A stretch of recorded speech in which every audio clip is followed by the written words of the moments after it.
Hello, and welcome to another session of San Francisco by Night. Hunter the Vigil. Stress is common amongst everyone. Sometimes it gets to you, causes you to do things that you wouldn't think you were capable of. That is why every organization, at least any organization worth their weight in gold, has a human resources department or a psychiatric people there to help you with your mental activity. Because as we all know, mental is what prolongs the physical. And those who have poor mental health have poor physical health. And those who have poor physical health do not do a good job where they work. It is important to keep one's morale up, after all. We now go to Section 9, where Abel, Jackie Briggs, and Christine Valentine have been called in for psychiatric evaluation and up-to-date monitors. After all, people want to know how they're doing. They are valued employees of Section 9. And Section 9 keeps all of its employees up to date. The scene now takes us to Jackie Briggs in the waiting room, just now being called in to the interrogation room. And we will start the scene right from there. The waiting room is blank, white, sterile. It smells faintly of cleaning supplies, nothing too intense, but it's there, hiding under the mist of uncertainty and anxiety. The lights in this place do not flicker. You think minds are the ones that flicker here. The stress that each agent, each volunteer, each patient undergoes for the cause is immense. Perhaps this is why this place exists in the first place. Whether it is because they care or because they do not wish to throw away valuable resources, who can say? But this place exists, nonetheless. Jackie, you have been waiting about 20 minutes now in this blank, sterile place. The walls white, the floor white, ceiling white, and even the waiting chairs white. There is no TV. There are no kid toys for children to play around with or for bored adults to idly fondle.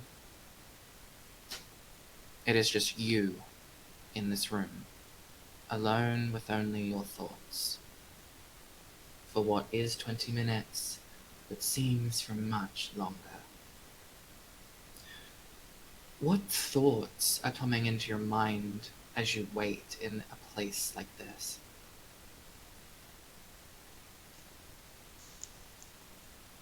Thoughts of death, brutality, savagery, blood, gore, fear.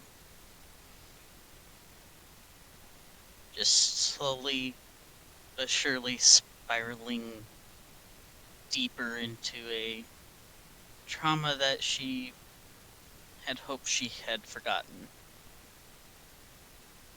Miss Briggs, have you fed recently? No. All right.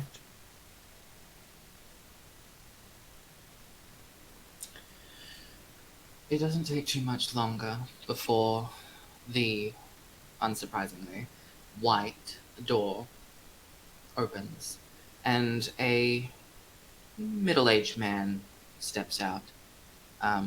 dressed in mostly white, but black buttons, black shoes, black tie, has black hair, and he seems to be gesturing for you to follow him into the next room. I will get up and follow. As you draw close, your instinct, your need, your hunger, that void inside of you, it yawns. It grows just a little each passing moment. You feel you can sense the surface level, just a sliver, just a scratch of this man, his identity, his age, each seemingly minuscule detail tantalizing you as if it was one appetizer after the other before a great feast.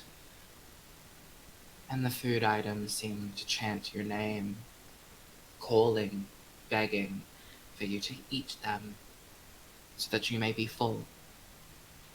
But are you ever really full? He is alone, with only you. And it doesn't seem like he has any intention of causing you harm. He's there. Will you be trying to feed from him? I will be fighting the urge to feed. It's difficult. The human need to not go hungry is fierce alone, but when you add something special into the mix that hungers, it's even more brutal and agonizing to deny. You see almost this ectoplasmic residue, this essence, something that you have found to only appear to you in times of great hunger or stress, or in this case both.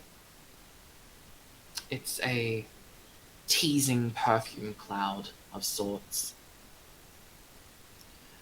But he walks and you follow until you reach another door.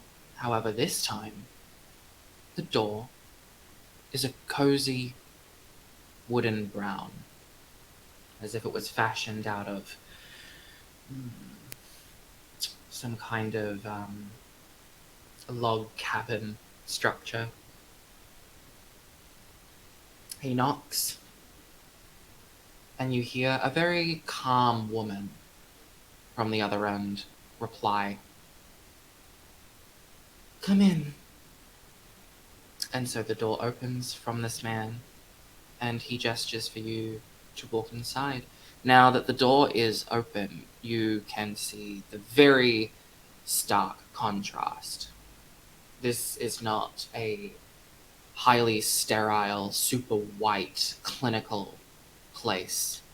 Not in that room, at least. I wish I did walk There away, chat. is I don't know what's happening and I'm cozy scared. She scares the brown shit out of me. Wooden textures and colors. There is a fireplace that has been lit, so warmth is present, but not enough for it to be overly uncomfortable.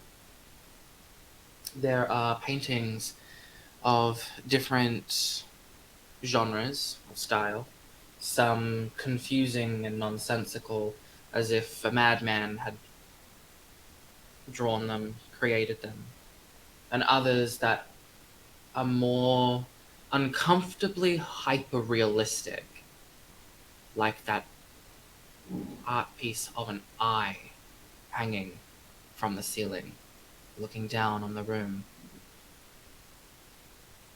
Nonetheless, perhaps it's more comfortable than the void of white. Please, come in. Make yourself comfortable. It's Jackie, isn't it? That is correct, ma'am. Well, it's a pleasure to meet you. My name is Dr. Frost. And she will rise from behind her large mahogany table with all different kinds of bits and baubles on it and extend a hand for you to shake. I Heh, bubbles. cautiously look at the hand, still kind of gripping my sides, and just nod, and then sit down. She will put her hand to the side, and the door is closed by the man that had brought you here. The man is not in this room. On the mahogany table, you see closer at the bits and baubles. You see one of those contraptions where it's like the metal balls where you draw it back and hit it, and then it kind of just the ends go back and forth, hitting one another. And it's kind of like a metronome sound. You see paperwork, you see vanilla folders, pens, pencils, a little cute office trash can that has like the face of like the Cookie Monster. You see on the lip facing you, there are inspirational quotes like "one step at a time" and "just hang in there." You know, very cliche. I knew she was gonna say hang in find there. in perhaps a counselor's Always, room. always. And you also see what looks to be a family picture with Dr. Frost, a woman with their arm slung around Dr. Frost, and 3 beautiful children. Dr. Frost that. ate them all. The ages somewhere between 10 to 15.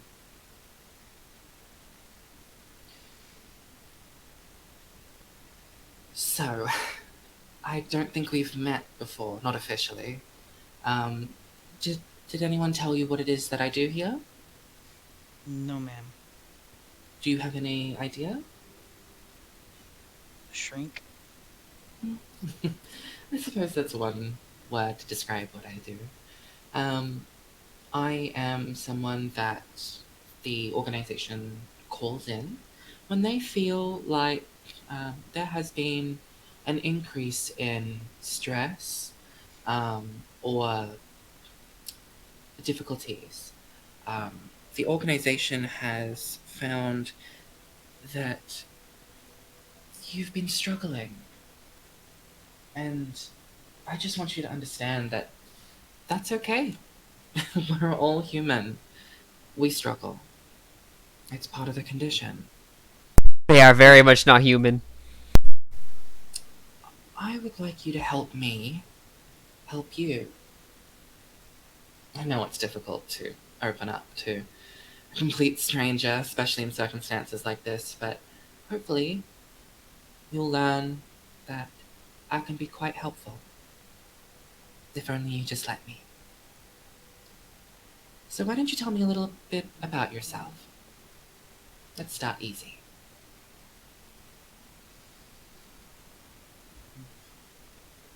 What is there to know other than what's in my file? I find files to be a bit formal. Yes, necessary, but I like to chat with my clients.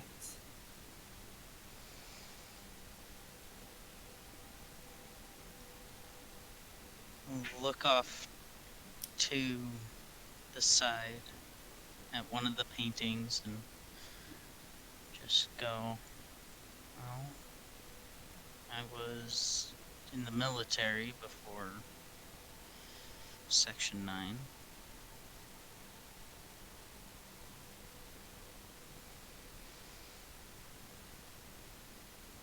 Other than that,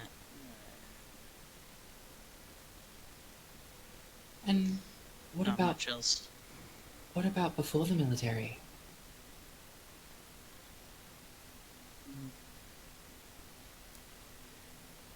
It occurs to me I should figure out where I'm actually born from. Let's Google some Sing and towns. Play music with my parents. What kind of music? A little bit of everything. What was your favorite?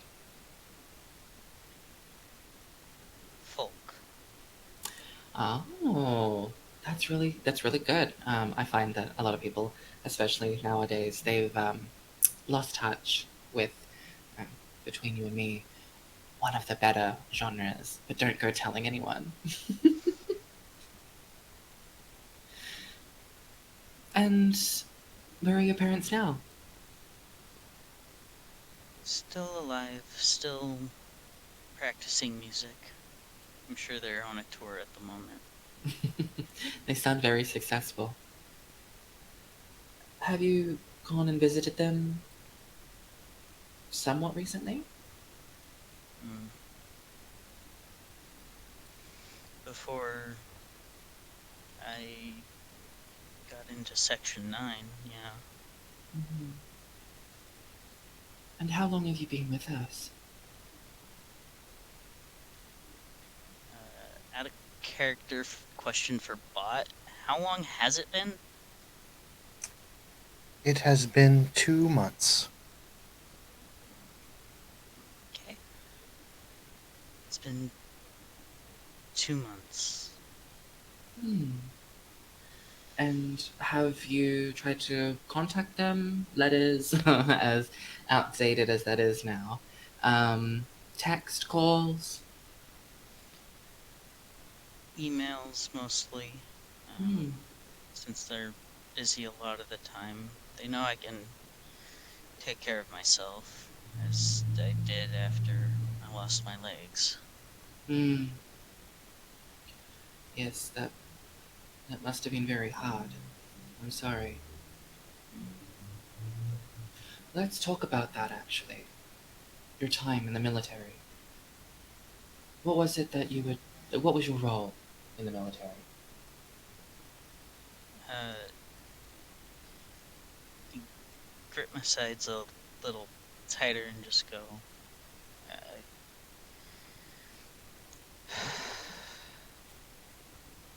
I was a combat medic.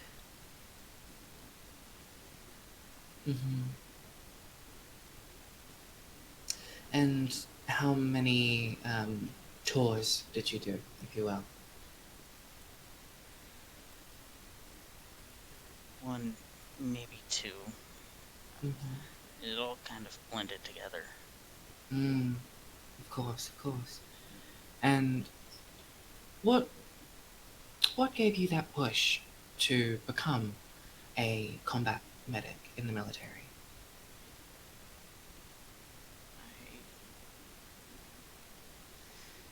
I always liked comforting people when they were sad or under stress of some kind. Hmm. We have that in common. I like to help people that are sad or stressed, so I can understand that drive. After the incident, had that passion gone away? Yeah. Yeah, it's understandable. I mean, you went through something that was very traumatic. Did you actually speak with anyone about this after your um, situation? How could I? Before I knew about Section 9, who would have believed me? Well, you'd be right there. But did you try to talk to anyone? Friends? Even though it may have back then made you come across a little unhinged? Only friends I had died that night. Hmm. My condolences. But we are here now, and contrary to outsiders' opinions, we do care about our employees. I care about you and your well being. Okay? And that's why we're here, talking about it now. And it's going to be difficult. I'm not going to lie to you. You deserve better than that. It is going to be difficult. And it will not be a miracle cure. There will not be a magic wand waved and everything just disappears. And if that technique existed, well, I'm sure that would bring up a lot of complications in of itself. But what you're doing Of course, they Right gotta now. protect their investments. is incredibly brave. You may not feel like it, but it is. People that undergo severe trauma, the likelihood of them reaching out for help, especially if they are in the military, is unfortunately low. And those traumas, Dr. Frost seems to look at her family photo, her eyes looking onto the woman that has the arm slung around her in the picture. And she pauses for a second.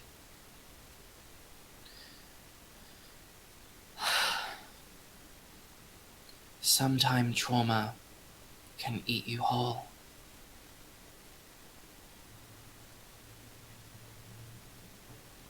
So, you being here is a very good first step.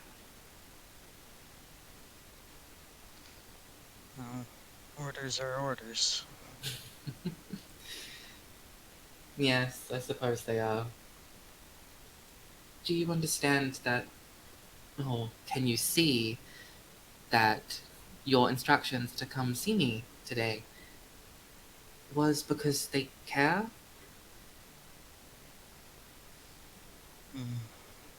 More like they're making sure their machine is fit and able to go out and hunt some more. Why is it that you think that? It's how we learned to think in the military. One Mhm. cohesive unit. I thank you for your service. I do. You are, again, brave for putting yourself on the line. There was no bravery in that. Only idiots following orders blindly. Do you think you are an idiot?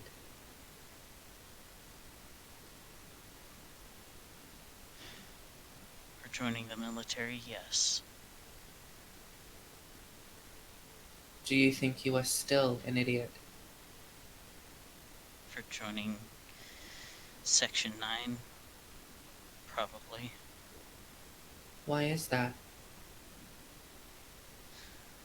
Why would someone willingly go work for something just to encounter the thing that gives her the most fear? And what is that?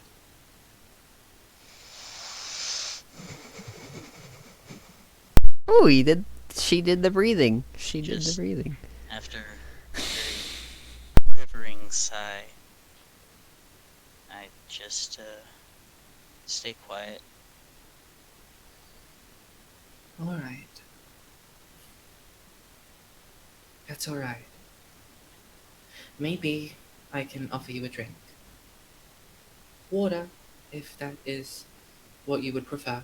But I also have other things here. All has a bit of roof and all. Do you have brandy by chance? Yes, I do. She will get up and go over to the corner of the room where there appears to be what looks like wooden box, but when she opens it, it appears that it is a mini fridge that has been decorated to look wooden to fit the aesthetic of the room. Liar. She reaches in and Fake wooden takes out box having a couple has. things, glasses, frosted glasses, and then sitting on top of it there is a tray of different alcoholic beverages. So she picks up the brandy, comes over, places the 2 frosted glasses down, and pours the brandy in both.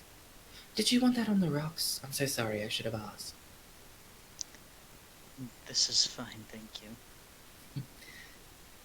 She will push the glass meant for you towards you with her own glass, and then she will just leave the brandy to the side on the mahogany desk and sit back down. I'll pick up the glass and in one gulp down the entire drink. The doctor will merely sip at hers, a mouse sip, if you will. But Oh, you got she's drugged. gonna push the brandy just a little closer to you. If you feel like you need to wet your whistle, just let me know.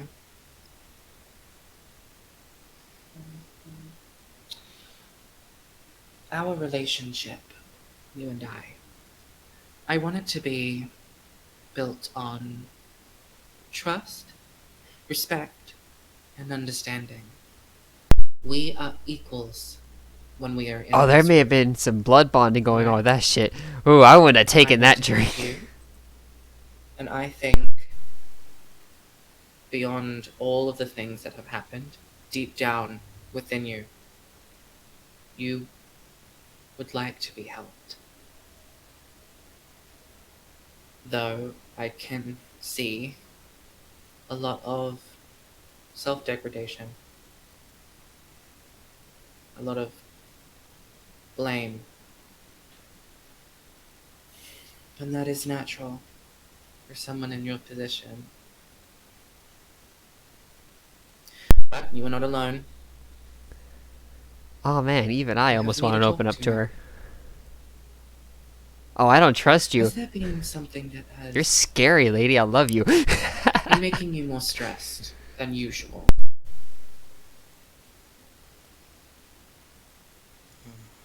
If you want to know what's making me stressed at the moment, look at my last mission report.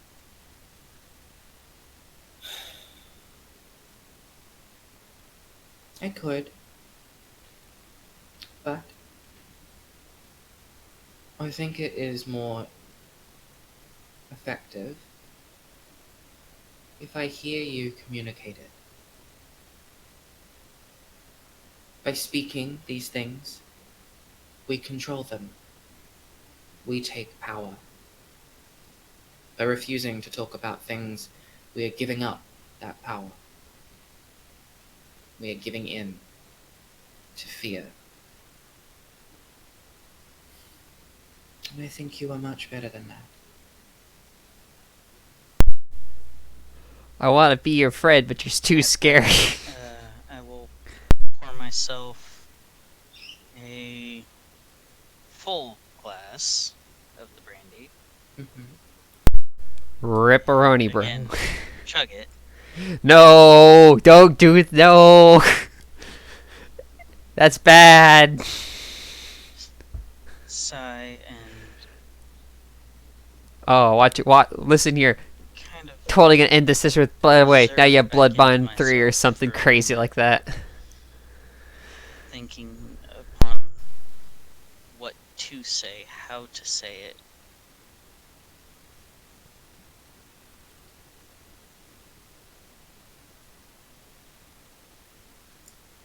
There's too much to go over. It's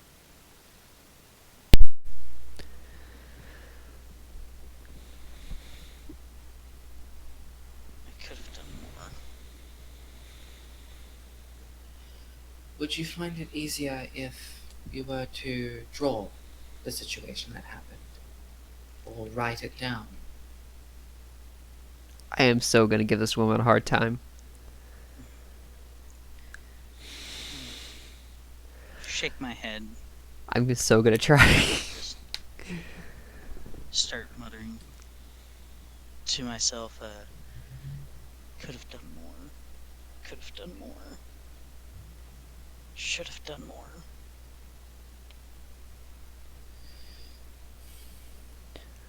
Oh, Bricks, don't get sad. Get You even have done with lot a of gun. good in this world. Yes, some mistakes happen. Some mistakes are costly. But if we allow ourselves to be trapped in that moment, we will never be able to move on. And moving on does not mean forgetting. You are in a very unique position. Self-sacrificing, sure.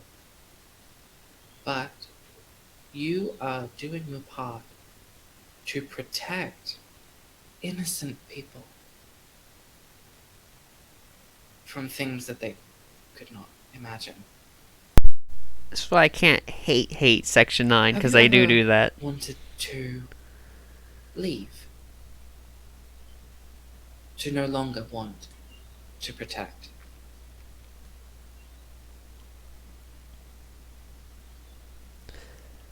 Still gonna punch Mr. X in the face. I'm gonna right in the kisser. But I Why? can't kill him out of principle. How could I leave?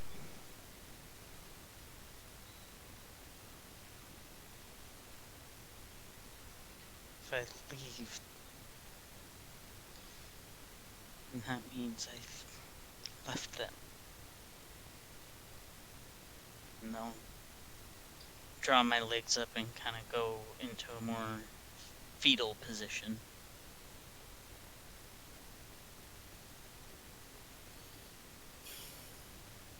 Doesn't look like you're getting any breakthroughs, Doc. It looks like they're digging themselves deeper. Hey.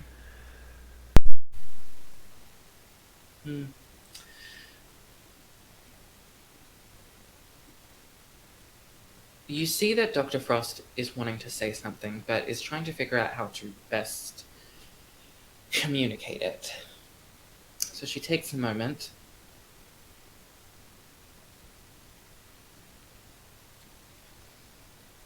I've read your file, as you know I have, and I know what happened, and I will not say that I will understand, because I will not lie to you. I will not try to convince you of something, because that is not my job. But I do have enough empathy to know that you are hurting, and that you are hurting so much. God, Bunny, I want to open up to you, but I'm also When was too the last time that smart you to do that. cried? Ah. Can you be my actual psychiatrist?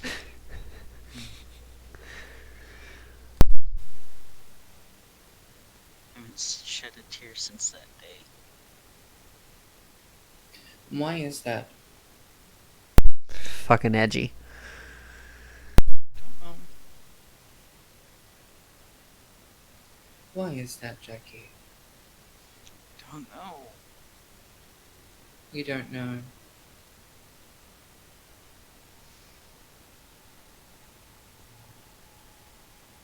Come on, Jackie. Why? Oh, the tone of the music Don't turned know. perfectly for her more assertive See nature. her just start covering her head.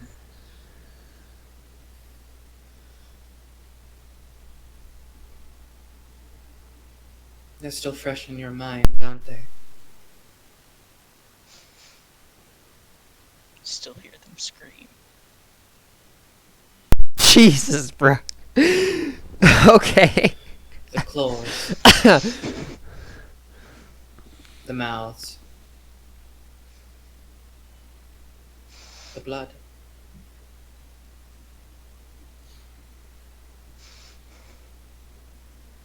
Oh, I so Why want you you to pick me here? apart. Pick me apart. Ah, I I'm not want one of this. them. You just start to hear her breathing start to rapidly increase. No. I didn't. Didn't what? I'm not. Not what? Leave me alone!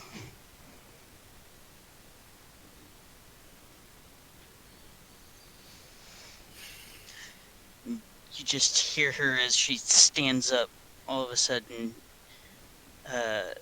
I'm not a coward!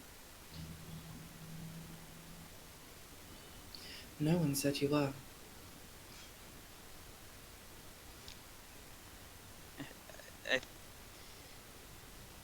I think I need to go home.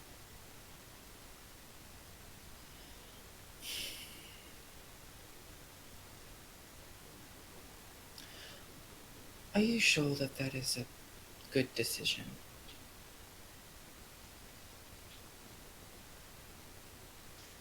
I need to go home. What will you do?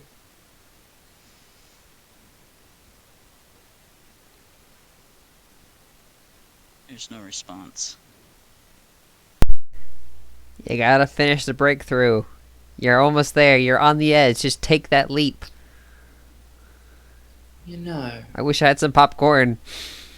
this organization combats things that the normal person would think is legend or impossible or crazy. Things like vampires, werewolves. At werewolves, you just see her shiver a bit more violently. Ghosts. People who've passed on. No. People who've passed away, but not passed on. Are you a ghost? Are you Maybe your Dr. friends Ghost? aren't gone. That's so much worse! Maybe you can speak with them again. That's not... No! That's horrible! Don't bring her like her dead Need friends! some rest. Of course. But you will not be going home. We have a place for you here. Only for today. And then we will check and see how you do tomorrow. Uh-huh. And I am convinced that you are safe to yourself and others, will you be released?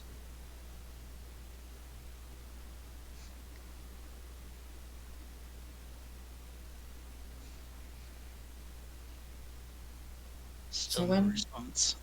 When you are guided to your room, I do hope that you do not put up a fight. Certain privileges can be taken away, and certain rewards will be barred. Like Your privilege of existence has been revoked. being able to talk to the friends. The friends you thought you lost. That's... If you play nice, I will do everything in my power to get you to be able to see them again. Don't At least talk to them. rip their souls from the void. Let them rest, you If monster. you don't play nice, This is horrible! You're a bad you'll never person! get the opportunity again. Oh no! Understand that I am here to help you. That's a hostage situation. It can be difficult. That's a Tough love, that's a so threat. to speak. There's the sinister half of you. And when you are in your room, feel free to cry. It does not make you a coward, Jackie. It makes you human. The door will then open, and the same man from before stands there waiting.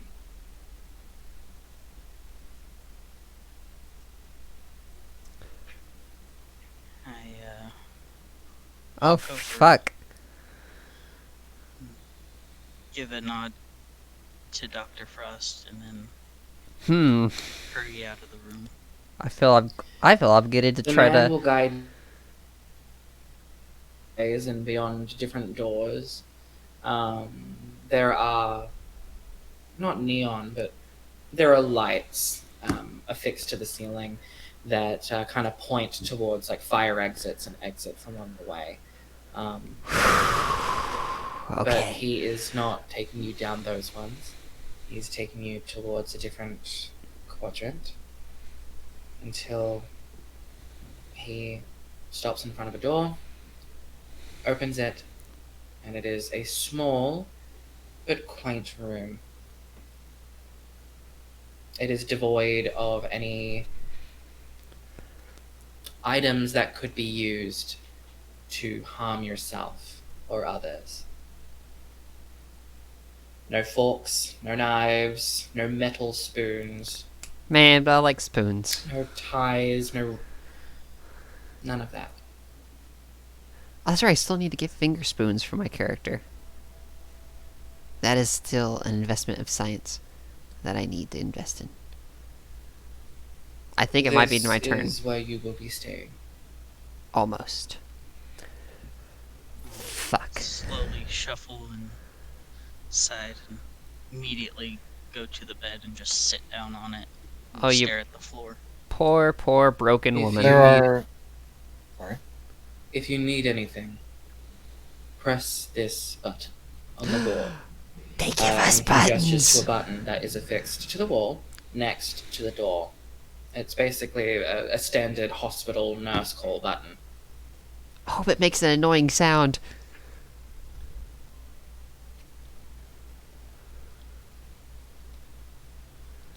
You can hear the click clack of dress shoes coming down the hallway.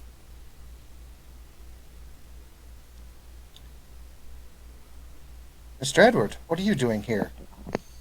Who are you putting in the room? This would be Christine? No, not Christine. That's the other one. Jackie. Jackie, yes. Try to You put me in a notice that box. This is Mr. X walking down the hallway. Sir, And why is Miss Jackie being placed in this room? under the advisement of Dr. Frost. She needs a nap This is and for some her milk. own recovery. And some Flintstones gummy vitamins. I see. You need a knuckle sandwich, Mr. X. May I have a moment with her, please? I'm Of gonna course. knock your vampire I'll teeth be out right of your outside, face. sir. Very well. Carry on, Edward. And he will walk out of the room. Maybe I can get. Jackie, you will see Mr. X walk in the room. I want your job, Mr. X. I want to get you fired. Jackie? Yes, sir. You alright? Punch you in your Are we Unemployed speak face. freely? Granted. very military of you. I may not be able to do this. Uh-oh, Spaghetti-O. You're gonna get drugged. So, see, you don't wish to step into this world. I see. Pulls out Oh. Glock. Well, too bad there, son. Do you remember what I said when I gave you the option? I don't. No.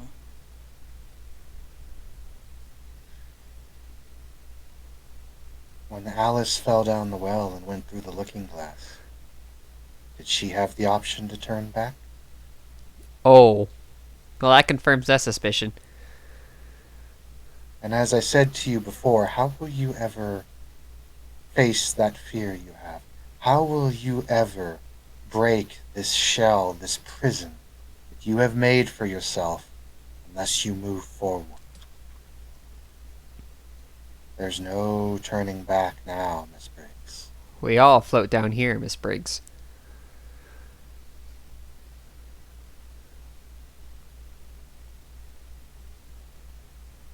Please, sir. Just let me rest. Tilts his head at you.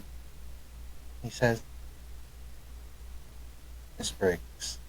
And when he says that, his words seem to flow through you. And you want to rest. You're tired. You're Uh-oh. distraught. The bed looks very comfortable. And his words are like honey, soothing over you.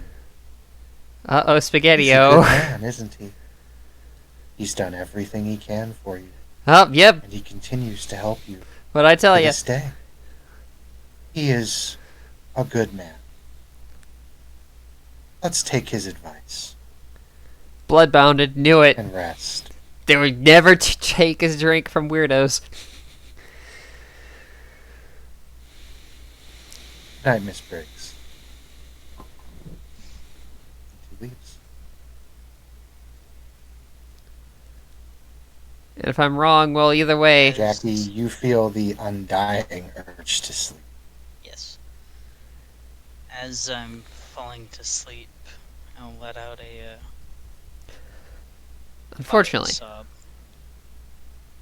they don't need to bloodbond me to control me. Jackie, you may have realized that this room has been soundproofed. In case you wish to allow your emotions out more audibly. Metal, scream it out, bro. Get it all out. So, back in the... Okay. Yes. Do re mi Uh, fa Let's sol do, la di let's da. do Perun next, since he is somewhat time-gapped. Sure. Oh. Perun, you have been called in for a psychiatric evaluation at Section 9. I will now leave it to the co-ST.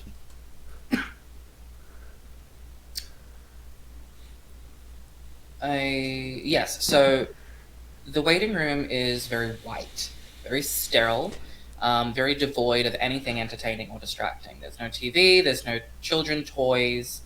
It is just a white chair near a white wall beneath a white ceiling, sitting on top of a white floor. And there is a white door that eventually will open, and a middle-aged You'll see in the man recording, but will step out from and address you. He gestures for you to follow him. Sure thing, boss man. And Perrin will sort of roll on his heels, get it as he stands up, adjust his jacket, and starts to stroll You're not allowed- confidently after this white-coated fellow. Mm-hmm. you're not allowed to ham it up. This was gonna be my A thing. long hallway, again white. Damn it, devoid of Perun. Any features, until you come across quite the contrast. It is a door that is not white, but a cozy wooden brown, like that of a log cabin, let's say. And Do I need to concuss you again, a knock old is man? given, and you hear a calm woman on the other end say, "Come in." And so this man will open the door and usher you in. This room is quite the contrast to everything else you've experienced. There are paintings and sculptures, there's statuettes, there is a bunch of things in here. A mahogany table with bits and baubles. It's got color. It's somewhat vibrant in here, or at least vibrant when you compare it to the waiting room and the hallways. And there is a rather odd painting affixed to the ceiling of a hyper-realistic eye that seems to be staring down on everything. Oh, I didn't catch that though. But there is a woman standing near what appears to be a window, looking out from said window, as she circulates some kind of brown liquid in a frosted glass before sipping it.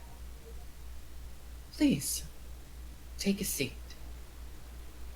Don't mind if I do. And we'll put on one of his more winning smiles. The door is closed behind you, and the comfortable chair awaits you. A couple more moments pass as she looks out of the window before closing the curtains and turns to face you. She's a pretty woman, not breathtaking or stunning, but Perun, if you don't flirt, you're certainly, disappointing me. um, Come on, get it, boy. good. She's good enough. Get that number. She is primarily wearing black attire, Oh wait, she's married. but has her hair Or kind of widower. done up in a bit of a bun to make sure all the strands are out of her face. And she gives you a smile.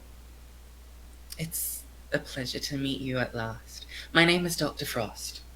You must be Perun, yes? Smiles and nods and says,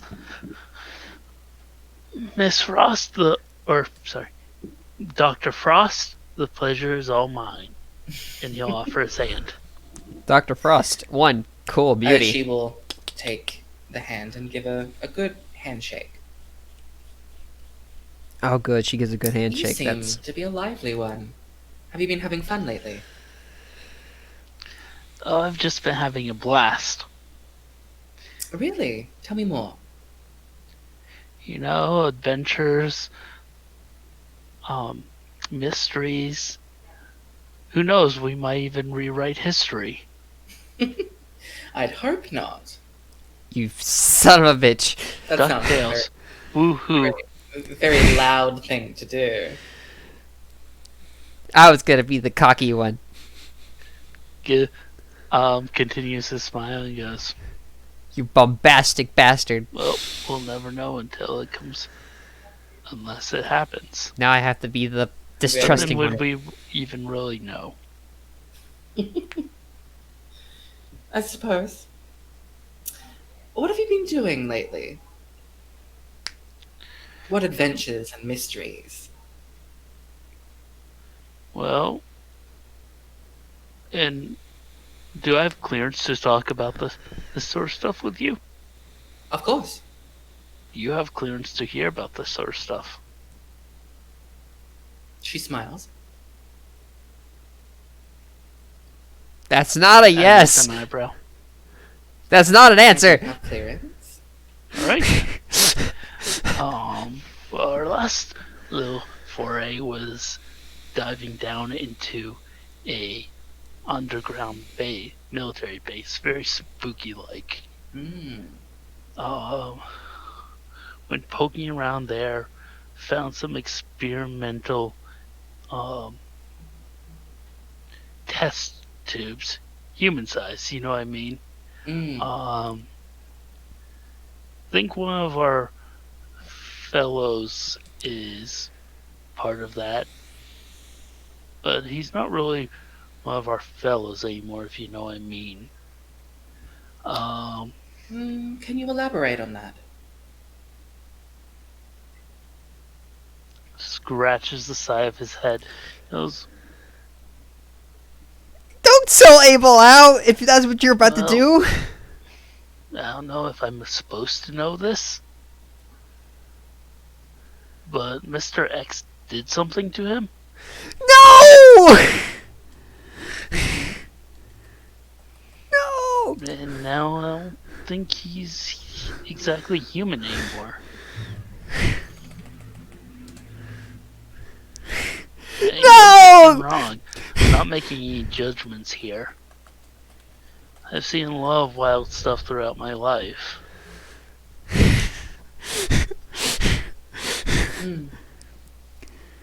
Like what? Damn you, old man!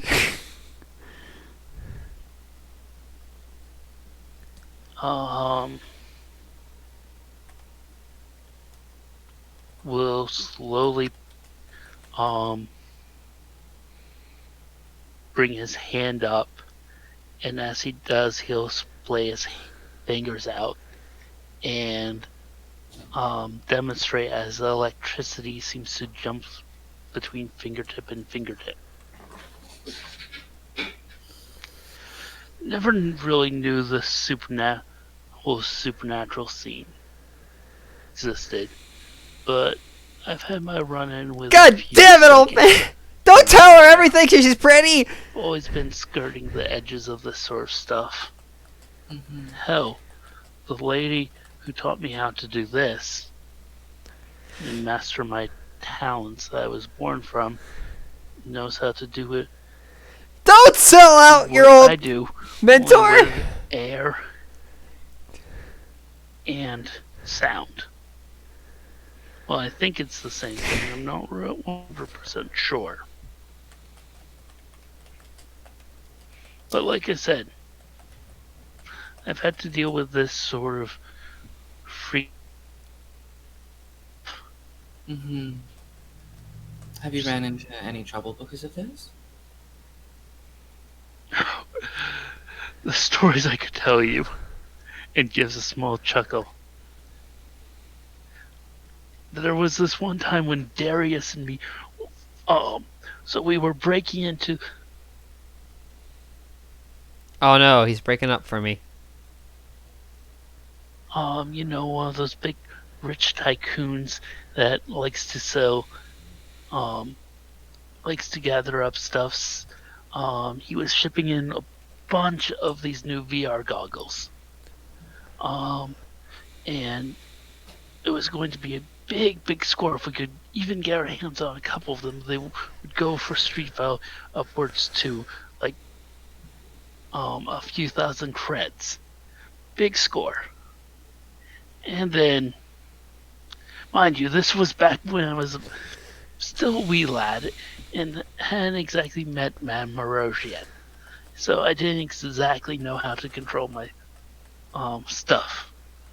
And I think it'd be the old once in a fuck while that kills when- me. Back then when I got nervous, when I let my emotions run wild, sometimes the electricity would just leak out of me. You know what I mean? Mm-hmm. Hey So, babe, long when I'm story around you, short, sparks I always fly. kind of Ha ha ha ha.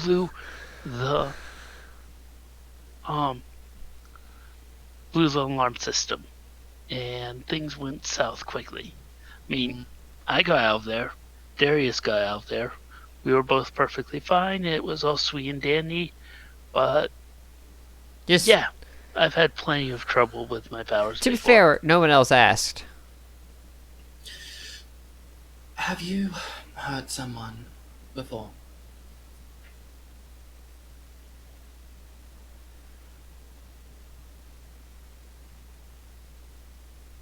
Yes. And his face just goes, sort of stony. How? The first time? How many Or times have you hurt someone? breathe in, breathe out.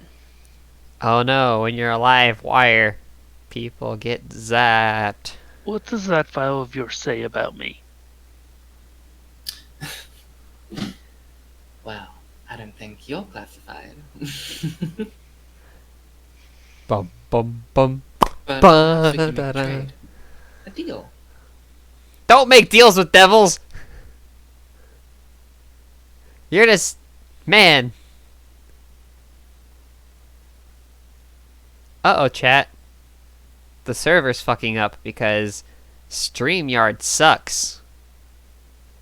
So you're being all serenaded by my angelic voice as I see that we're all loading. Oh, you having trouble connecting? This often... Exactly Okay. run with the best of crowds, you know what I mean? Oh, I guess it's just me.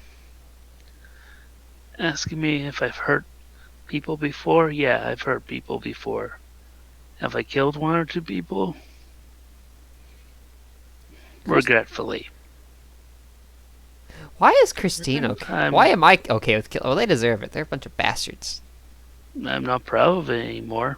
At the time I was cocky and sure of myself, but every life you take is a life lost. Life is a beautiful thing, you know what I mean? But if I was presented with, if I was in the same area, in the same opportunity, Oh, I keep losing connection. And why is that? That's okay. There's 2 recordings it's of the this. job. Mine's the fun one because I get to talk I freely. have the power, they don't. Mm. That is not what Spider-Man And- taught us. How does that make you feel to know that you have this power? Sorry, and Uncle they Ben. Stand no chance. He said great power with great responsibility and some bullshit like that. Do you feel powerful? And I would like to remind you that this is not a place of judgment. I've had many people come in here before, tell me things that they thought would shock the soul out of me. And I don't judge them even then. She's killed lots more and If she's you liked tell it. me you like killing people, then you tell me you like killing people. If you like feeling powerful, I would say, who doesn't? You can No, be an it's honest. not that. It's more stand the they didn't. The whole phrase didn't stand the chance. Yeah, some people don't stand a chance, but in the end, I'm still. Yeah, I've got this freaky power. But that doesn't mean they didn't stand no chance. I'm as susceptible to bullets as any old plain Jane. Hmm. Joe out there. Hell, I almost died recently from one gunshot. But you know, modern medicine and all that. It is very impressive what we can do nowadays. Couldn't save me though. But yeah, To be fair, I'm a robot Why? now, so I like my life. Why did you want to join this organization? What appealed to you? I have electric powers. I was born with electric powers. Or at least I've had them since as far back as I can remember. That alone appeals to me. Answers to my powers. Maybe better training. Maybe to get more control over it. Who knows? Maybe to discover new powers within myself. Hmm. Growth, opportunity. I may be an old man, but there's always the option to learn. You're gonna drag us all down to the Sounds grave so with nice you, to you old know. fuck. Was he cute like me? Dr. Frost looks you up and down. Actually, he had a striking resemblance to you. Oh, good save. Raises an eyebrow. I'm afraid to say. I think he was just a little more cuter. Oh! A little bit more what? Cuter. Get dunked on, old man! You wound me. Madam, you wound me. Mm. Take 5 lethal. The resemblance really is striking, though. Who is this individual? Friend. Just a friend? In this conversation, yes, just a friend. You Come say on, he's my just ion. a friend. Oh, baby, Mind he. if I ask how long ago you and this friend knew each other? Got fucking When we killed. first met? Or, She killed him because she's a vampire. Or what? Possibly a ghost or demon.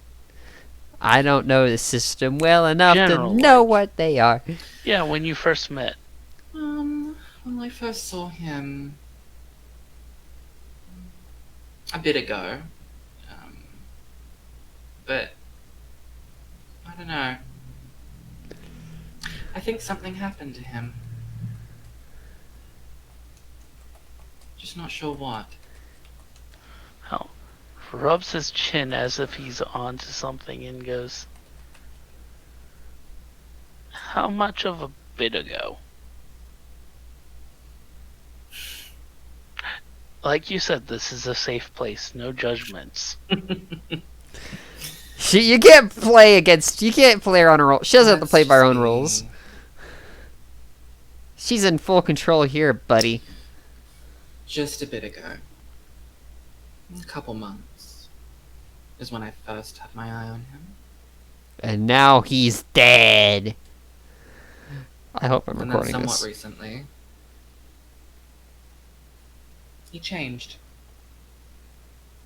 He isn't the person I knew.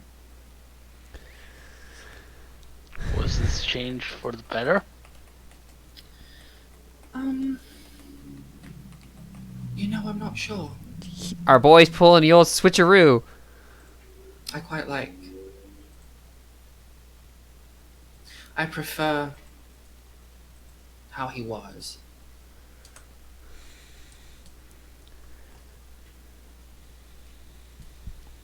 Ha, now That you're was getting just psychoanalyzed, so lady. much better. Just fist time a little bit.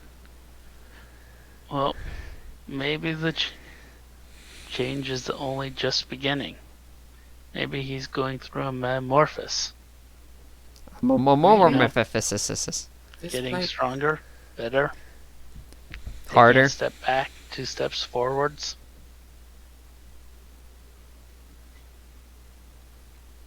Are you going through a metamorphosis? Like a beautiful butterfly. And also a Do you nice feel attempt like to... being here with your powers, you are learning to be stronger and better, become something more? I've had a few setbacks recently, but I hope so.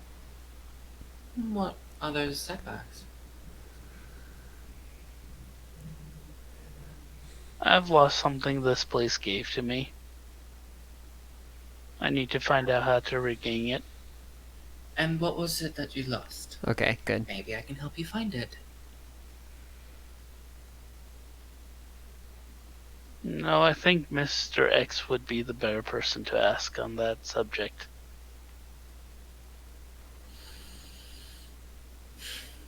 I don't really want to admit that I lost it to him. Well, if you don't want to admit it to Mr. X, I am here. My job is to listen and to help. She gonna snitch. Looks to the side, the other side, and goes, I used to be faster, much more charming than I am now. I can't seem to access that side of me anymore. Because no Why one's do you allowed to think be that is? sexier than Mr. X, you peasant. Stress? Know your place. 1 step back, 2 steps forwards.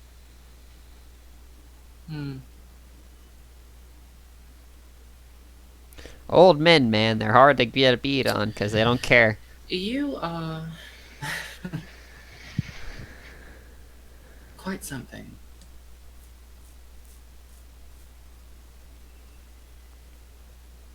I look forward to speaking more with you.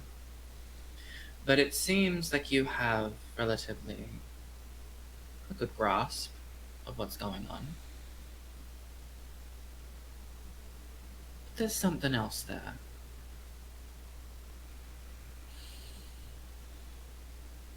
Yes, Yes, there's something else. Something you're charming. You smelly. are. But your smile is empty. so quick to drop emotion. Ooh. Telling me what I want to hear. Making concessions and deals. Uh-oh. She's flipping it back. And she's You're on a the bad attack. boy, aren't you, Aaron?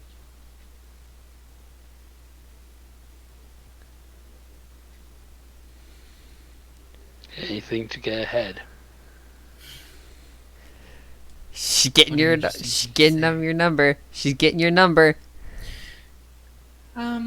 Just because of procedure, I am going to have to inform you that you'll be spending the night here in this facility, just so we can monitor how well you sleep, if you have any night terrors.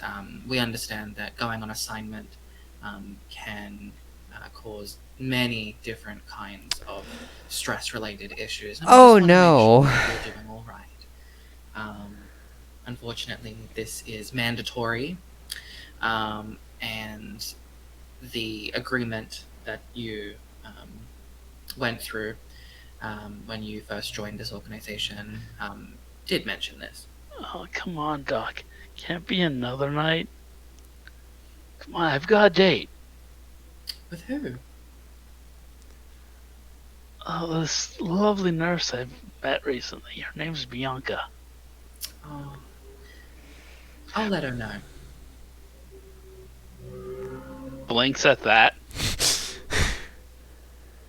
I'll Hmm. search around. I'll find her. I mean, I can just text her. No, it's fine. Well, okay. Raises an eyebrow. Goes, so you're going to find a woman that goes by the name of Bianca in a city of over 500,000. You do know who you work for, right? Yeah, I just find that Fuck very me. This got interesting. It that did you get would interesting. even go out of the way for that. I find you very interesting. We're all interesting here. I mean, why are you? You can give me her number. That would make things easier. No, I don't think I will. I can just text her myself.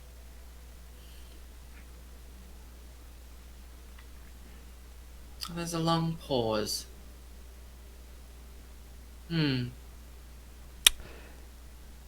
Oh, Spaghetti-O. She's scary. Right here, right now? Yes. I don't know, Doc.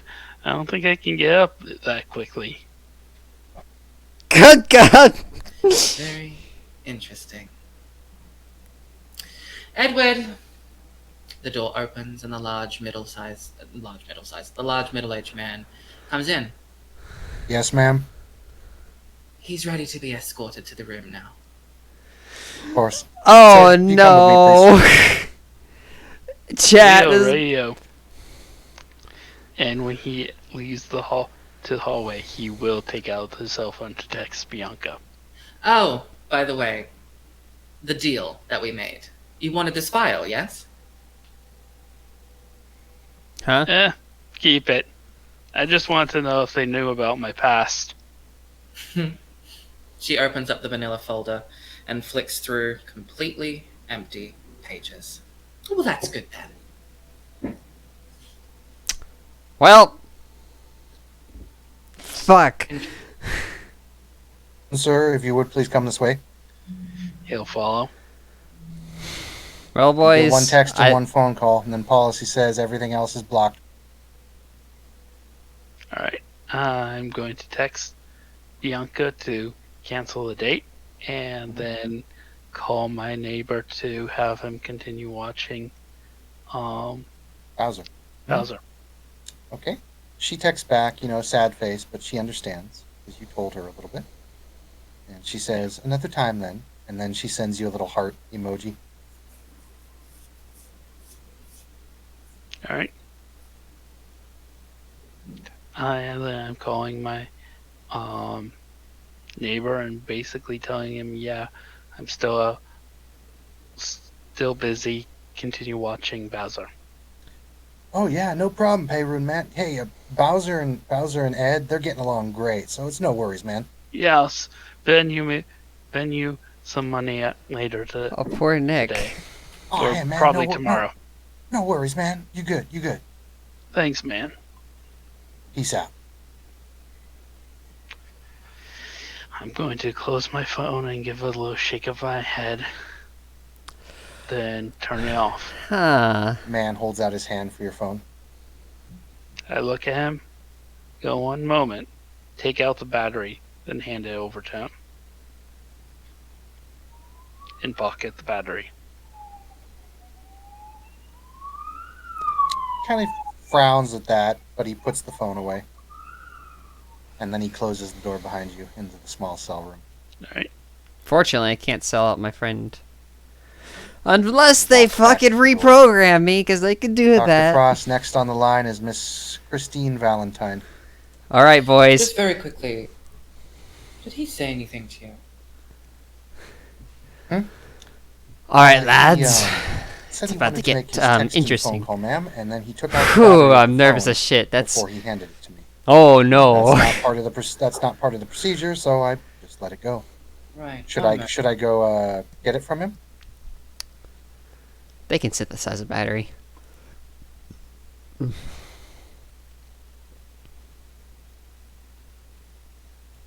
Everything all right, ma'am? Yes, sorry, lost in thought. Very peculiar behavior. I don't think he quite understands how it is that this place operates. He doesn't really have much of a say. He'll learn. They all will. Of course, ma'am. As always. Shall I bring in the next? Yes, please. Great. Goes and walks into the rating room, the very elegant, white, everything. I'm so nervous now.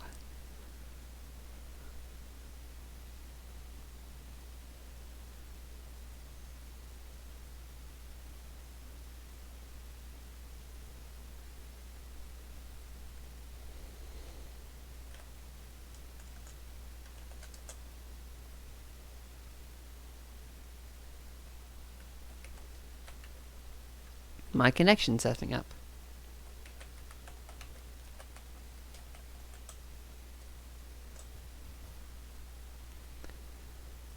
I'm sorry, I didn't hear that. You're being beckoned into the room. Alright, I am stand up. Walk on with the gentleman.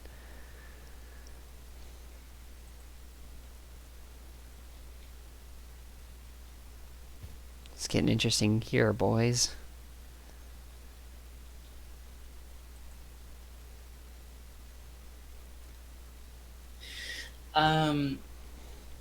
Like said previously, the hallway is white. Everything is white and sterile and stark.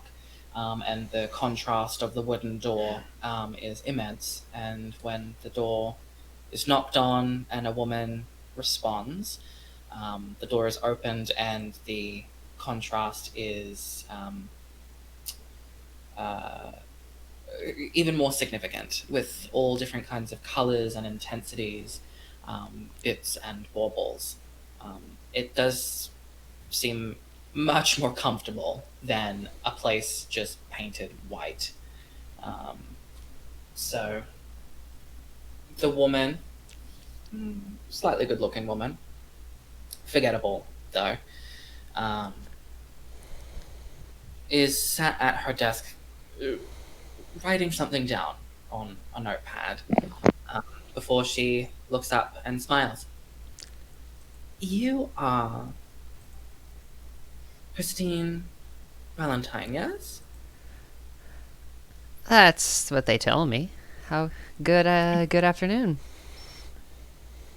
Good afternoon. Please take a seat. She proper posture, takes a seat in the comfy looking chair. Not that it would matter since, you know, being metal, thank you for coming in. I understand that it has been somewhat uh, of short notice, but it is very highly appreciated. The organization just wants to make sure that you're doing okay. You know, the assignments that we provide are sometimes very stressful, and we care about the people that work for us, so what's a free checkup? Okay, okay, I like that, better benefits than the station's giving me.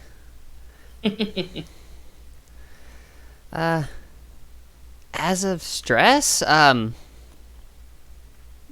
don't, I don't know. I mean, I'm already a cop, so it's like, not, we do sketchy things all the time, first responder, so it's not too unbearable. Has there been anything close to almost unbearable? She pauses.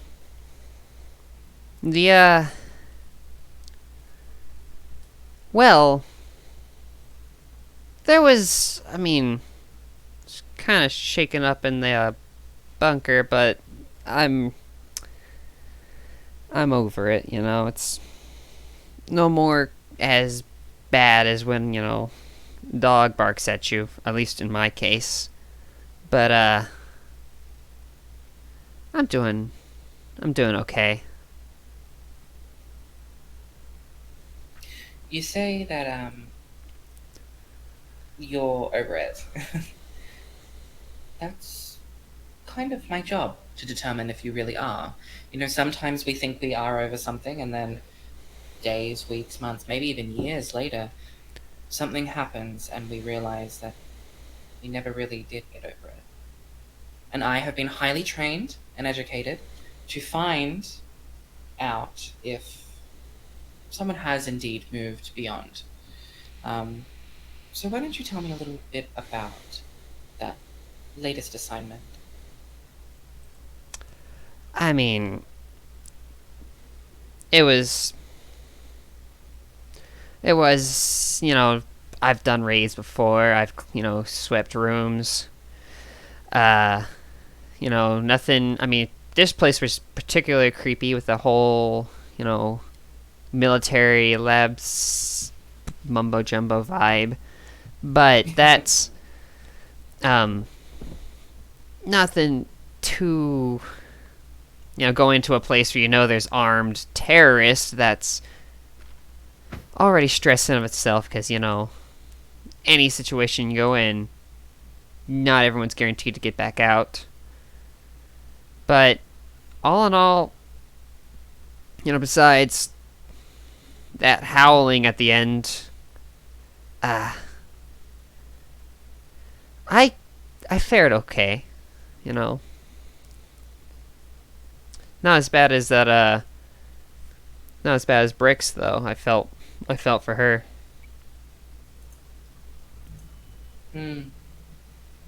What do you know about Miss Briggs? We haven't talked a lot, but I could tell. I guess we both have a similar background of wolfen related injuries, I guess we could say. And how do you feel about your wolf-related injury? I just kind of glances off from it, then looks back to you. It's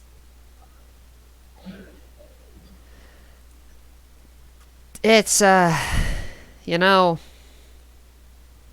don't have like survivor's guilt or anything. Like, it's.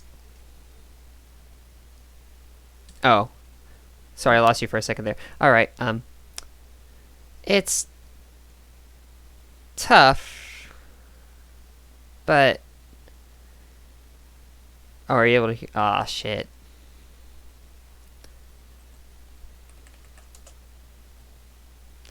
It's tough. Oh, yeah, okay. Sorry, my connection's been weird with this. It's a...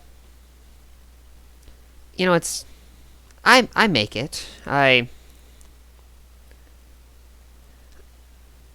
able to live my life. I mean...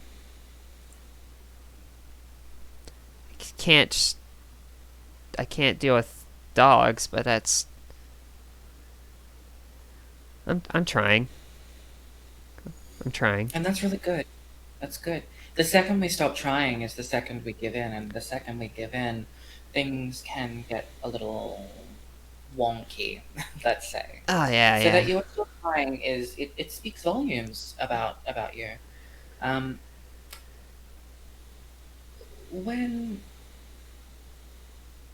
how do you feel about assisting this organization? Where do you stand? And remember that this place is um, it's not designed for judgment. We're here to listen. It's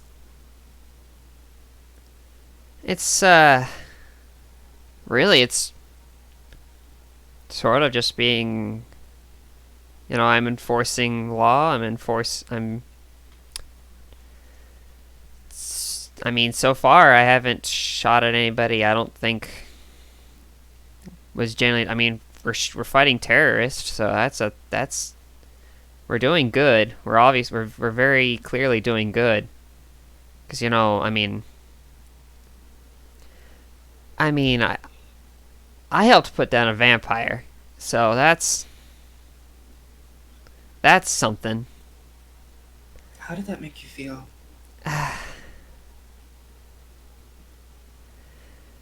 I mean, it was very sudden, and, you know, it was literally like day one of this, but it's just like, you know, it's like the rest, really, I guess. How did you feel when you encountered one for the first time?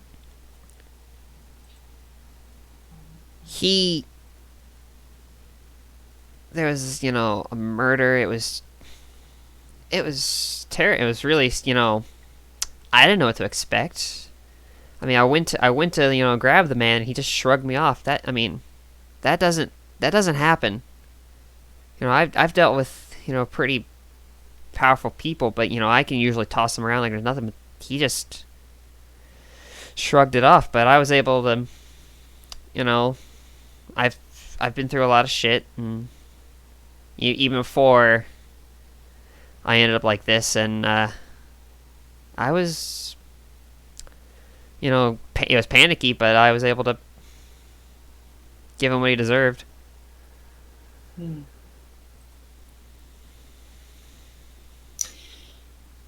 Have you ever had any doubts relating to your job? Just kind of. I mean, it's harder to tell on her face because it's not quite right. So it's like, ah, I guess. I don't know. I mean, What are those doubts? I didn't want. I felt selfish. If that makes, like, Why were you feeling selfish? I mean, she kind of holds up her hand like, when I got into this, and she gestures to her ring. I was getting, you know, I'm getting engaged. I'm already engaged. I'm getting, you know, I have a wedding coming up, so, you know, me and my fiance, we've been living together. We're happy as could be. But it's like, when I took this opportunity and I, you know, found out I could, like, get back at it, I don't think I considered what I was possibly putting her through as much, and I realized being here, doing this, I realized I was risking him, and I'll put my own life on the line any day. It's what my family's done that for years. We've been in law enforcement for years. But him? No. I can't put him through that. If something ever happened to him, that'd be it. What would you do? Those are thoughts you just don't.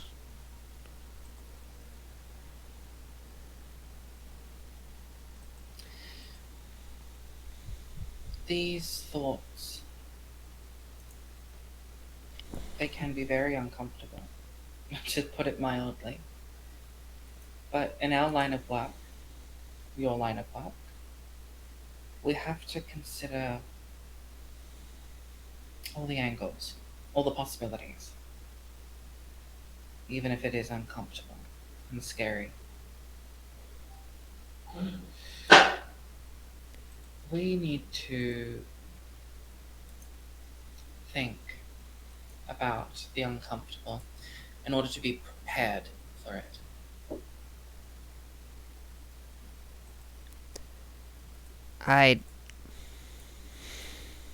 Jesus, I mean, if he had ever,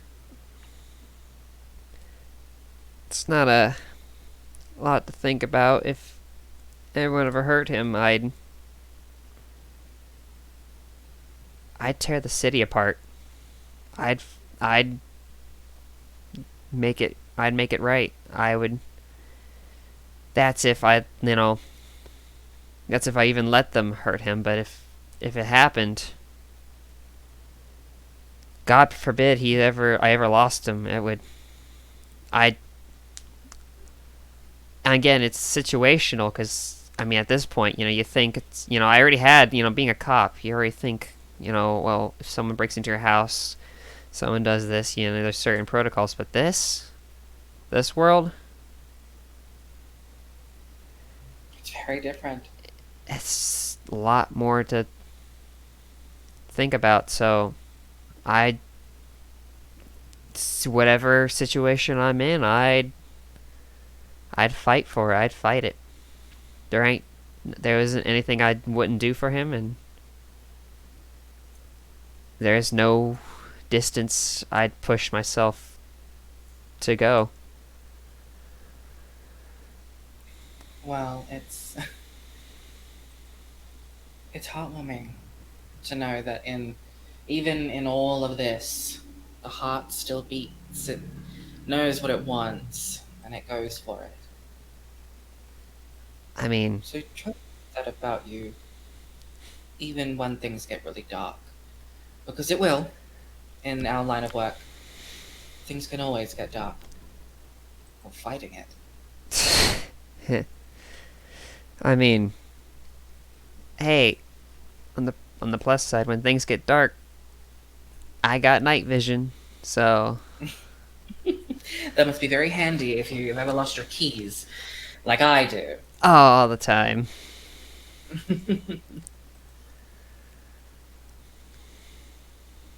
Is there anything that you miss before the enhancements?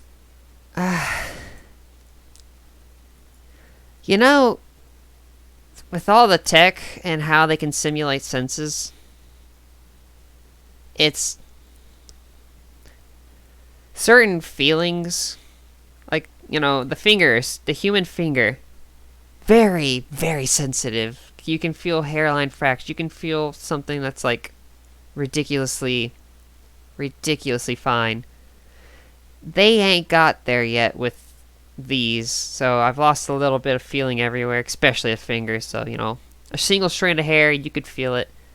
Me, it's not gonna happen. And I used to have this blanket, super soft, Well, I mean, I know it's soft, but nowadays it's not. Sure, it's not. It's just not there. And taste, like, I mean, certain flavors are better, so it's kind of a gamble. But like, my taste buds went all over the place. Like, coffee is way better now, but steak just lost an edge, and that broke my heart. Well, we are constantly trying to improve our technology. I mean, we are discovering things left, right, and center. We are booming when it comes to that line of thing. And because you are putting yourself on the line in ways people will never truly be able to understand, you may find that you will be one of the first to get your hands on more up to date things.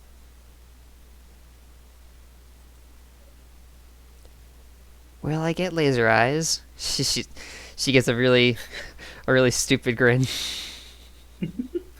Anything's possible. Sweet. You know, it's kind of nice. You know, it's not. You know, as a kid growing up in Oregon, I always wanted to be a superhero. So it's kind of cool that I at least get to somewhat do something like that. Who knew that supervillains were real as well? Monsters and creatures and all these things. She kind of looks sad. Like, it certainly be nice if it was black and white.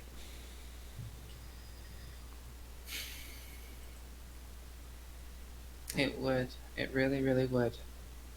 Sometimes ignorance really does seem like bliss, but we don't really get that luxury now. No. No, you don't. I have. Hmm. I have a proposition for you. If you wish to do it, of course. You have told me that your enhancements have given you things, but have perhaps taken away some things as well. Um, you told me that you cherish your fiance very much. I want to look after your unit. I want to look after this place. I want to make sure that everyone is alright in the end. But sometimes that can get difficult. You know, there's only so many mental health professionals that are in the know. And that makes us very rare, but also valuable. I would very much like if you do something very simple for me.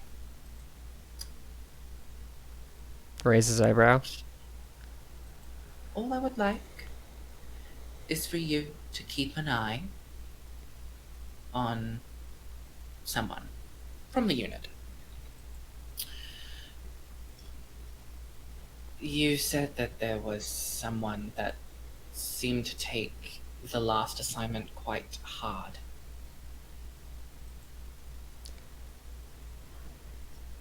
Yes. I would like you to keep an eye on them. I worry about them. They seem to be showing signs of psychosis, disassociation.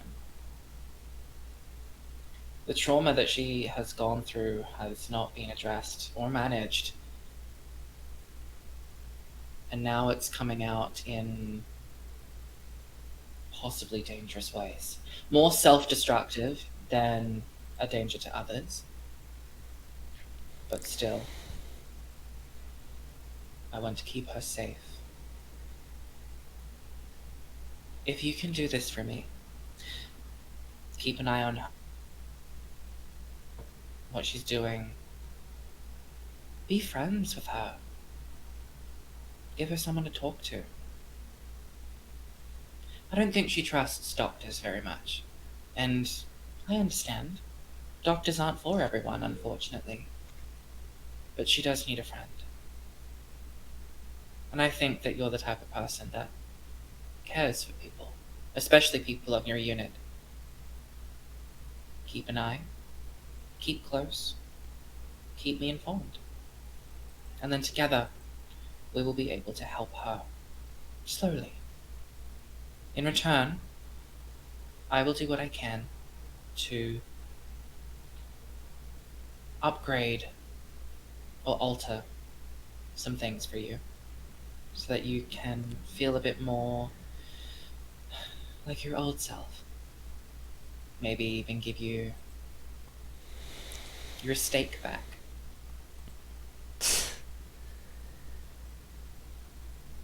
Not. I'd probably have ended up helping her anyways. And what is lost is lost. You know, you don't. Some things just don't get back. It's never about. None of this is about what I lost. It's about what I can. It's about what I can help. Then you will be rewarded in knowing that working with me, working together, we can get rid of, or at least manage, so much of her pain.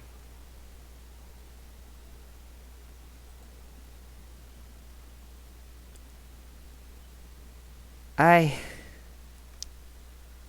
She kind of looks down.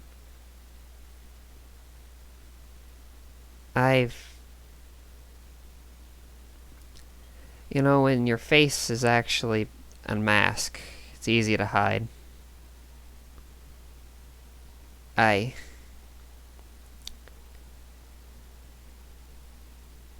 got.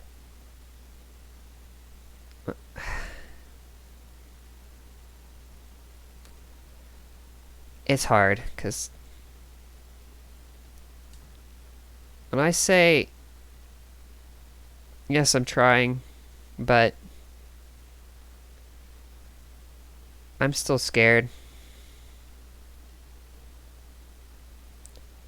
I mean, I can't be near dogs. Sure, if they're, like, away, but... And I'm a strong woman. I can keep myself together. I've been under pressure. I'm a tough nut to crack, but I still.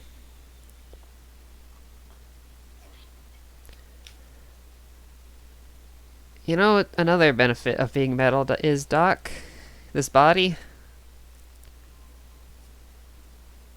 You don't scream during night terrors. So your person laying next to you never doesn't have to know.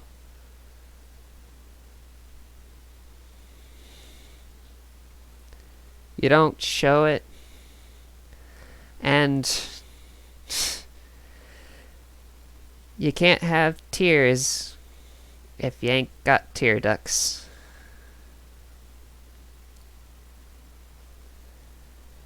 I help so many people, but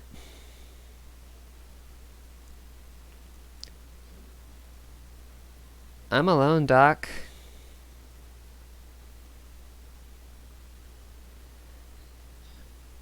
I can throw motorcycles, but and emotionally I can carry it, but you know, if you hold a jug of water, you hold a bucket long enough, it hurts.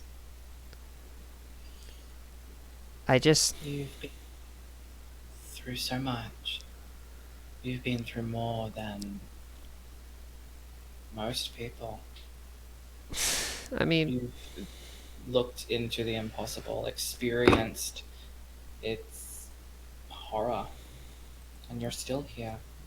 But that does not mean that it did not take its toll. I understand that. Doc, I'm not just scared. Something was put in me that day. So not just fear, not fear. That's not what keeps me going, Doc. I'm not sad about what's lost or sad about what it's done or what anyone has done. No. I think it's always been there, but it's stronger now. She gives you the super serious look. I'm mad, Doc. I want. When I came into this, I was hoping, because what I find, yes, they're bad, but you can't look a terrorist in the eye and not see at least see a person. You can't see. Tell me, Doc, are these things evil? Is there actually no good in them?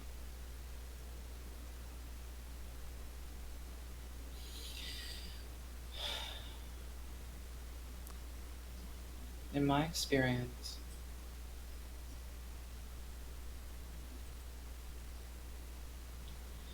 they are capable of more evil than a normal individual, I suppose, if you wish to use that. Now, that does not mean that normal, in quotations, She starts shaking her head. No. Doc, people can be horrible. Vampires, werewolf. If they break your will, that's just rape with more steps. If they kill you, that's just murder with claws. It may be more gory, it may be weird and magic and fucking whatever, but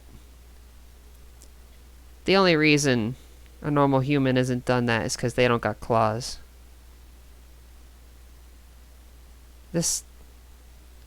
I got the opinion when I first moved into the city about 5 years in, but Doc, seeing all these people, seeing the low light, seeing all of that out there, no, Doc.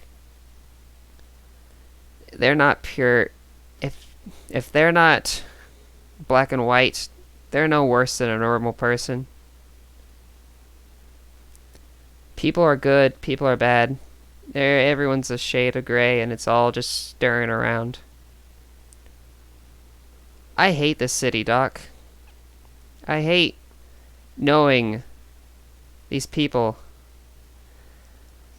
Small town life was easy, nothing, it was not, the people weren't better, it's just less people, so less chances for sin, less chances for bad.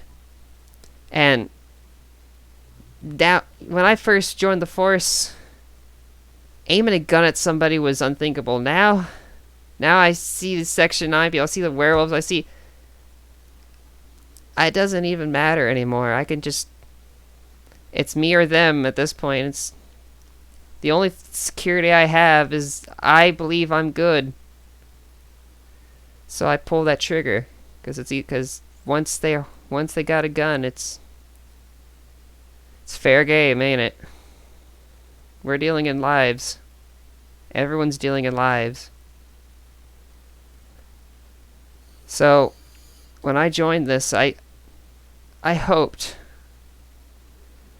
there was evil. I'd hoped something for people, something worse than me, something worse than and all those drug dealers and rapists out there I've put away, those monsters I've shot. I was hoping something was worse so I could just take it out. I want to be allowed just to beat the shit out of it, you know? Like something primal about wailing on something and knowing you did good. I wanted to do good, and I'm still am, but it's not as black and white. You know, if you could just get rid of something, that'd be not like a virus where you get rid of the virus and it's everyone's praising your praise. No, these are people. They were someone's kid once, weren't they? Sure. They kill, and getting rid of them is better, but they're still people, if not just weird. I'm sorry, that was a tangent. I'm here to listen. And it seems like that was a lot that was weighing you down. So thank you for sharing. It is a very difficult world that we navigate. Things are very strange. We're learning, we're trying to get better, we're trying to educate ourselves. You're right, it's not black and white, it is several shades of grey. But just because it is several shades of grey, that doesn't mean that we should be That was fucking great, chat. complacent or content. You asked me if I think these things are evil.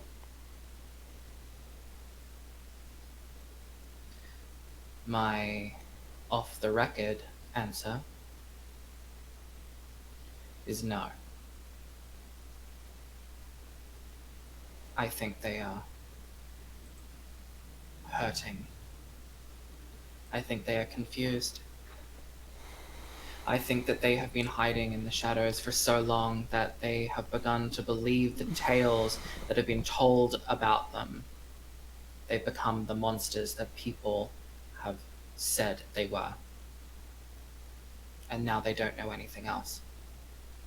I know that there are some that fight against that urge, that nature. And if they are lucky, if we are lucky, tragedy is staved off. It's postponed, but it isn't wiped clean.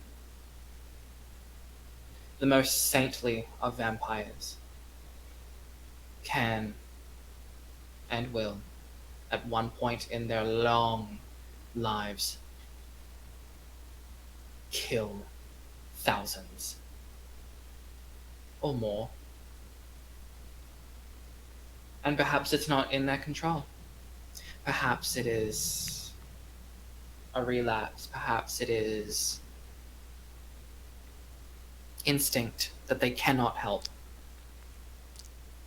But it still happens.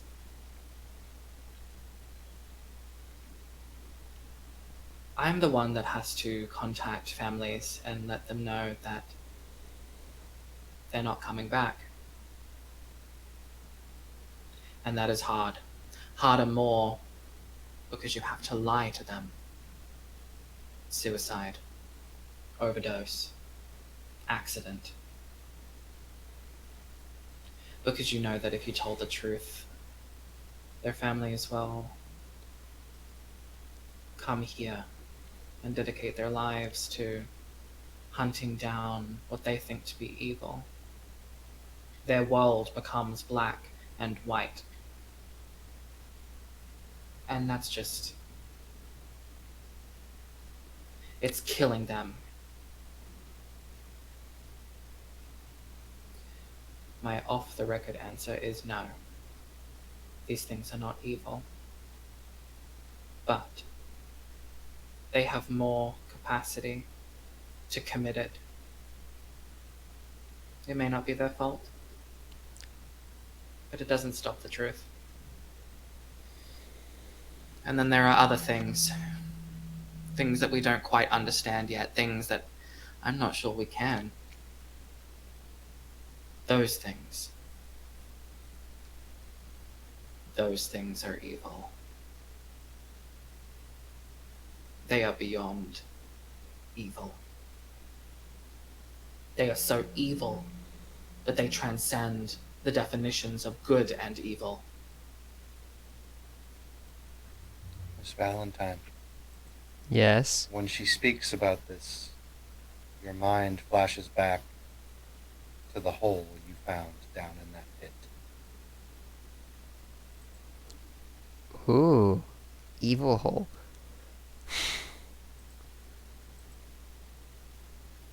And the eyes you don't remember seeing, watching you in the blackness. Oh. I'm assuming wolf eyes or just eyes. Bright yellow, slitted, shining in the light, like that of a wolf. Ah. That's no bueno. Something's going to happen, officer. Snaps back. Something soon. Something that will be very difficult. But necessary. We've found something. Something that sounds like it comes out of a 90s horror show. A slasher flick.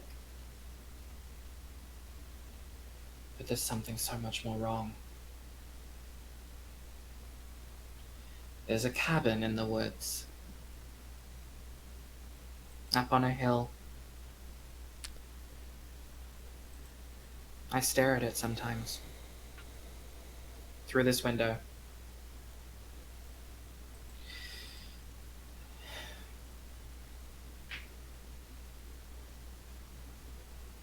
People will be going there soon. On assignment.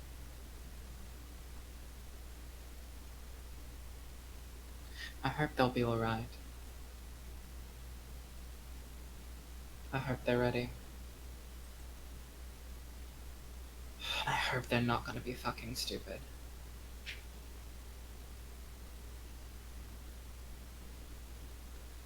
That. You'll never know. We never know these things, Doc.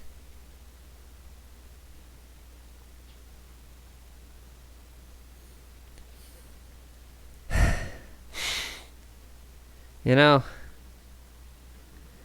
I guess, honestly, out of everybody I've talked to here, just a little bit, I think I understand you the most. That makes me happy. Means I'm doing something right.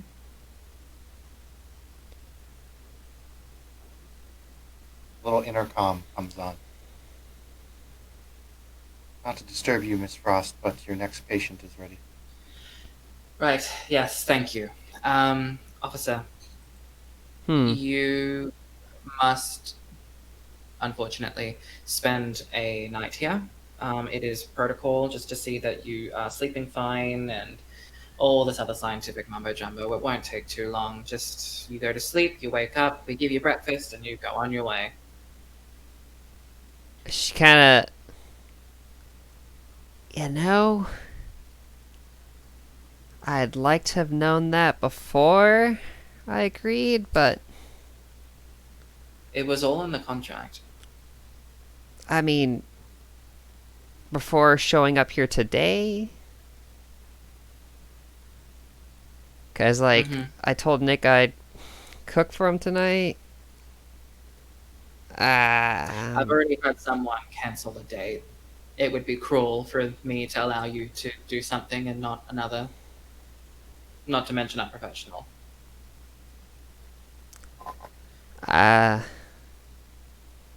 Just You do get to call someone before you do this.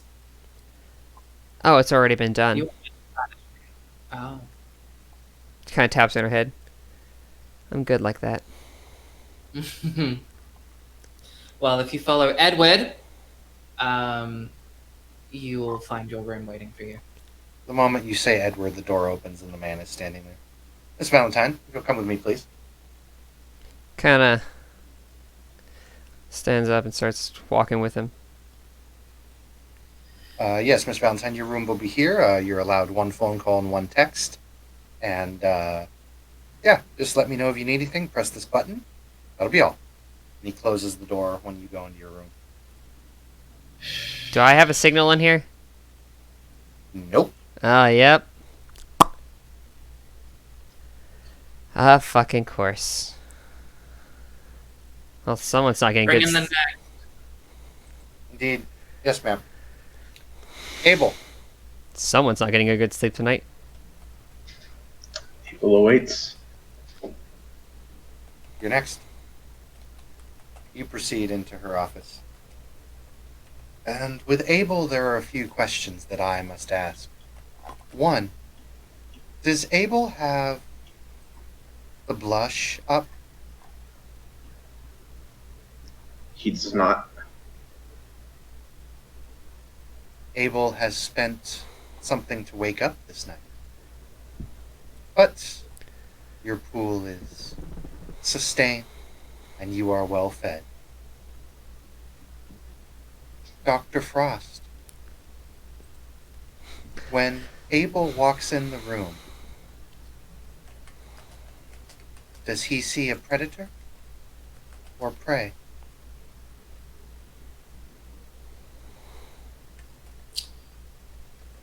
He sees the predator.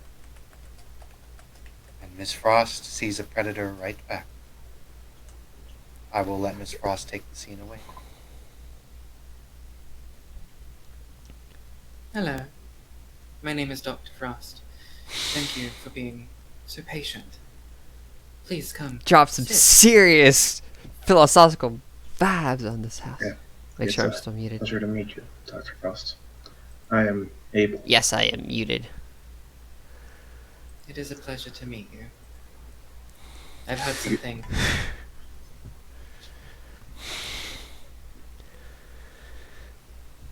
How are we holding up? I am trying to power through it, but it has not been easy. No. No, it's not. It takes some getting used to.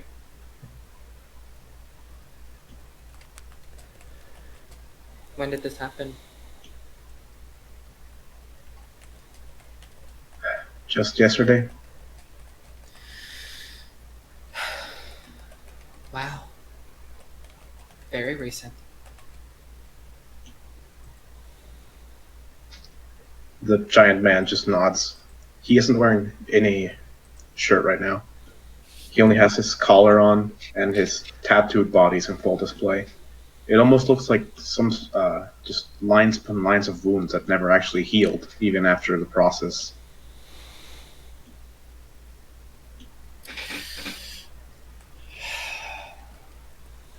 It wasn't a peachy situation, was it? You didn't really get much choice. From what I was told, if I was on the verge of death when I was done. So no. That's usually how it is.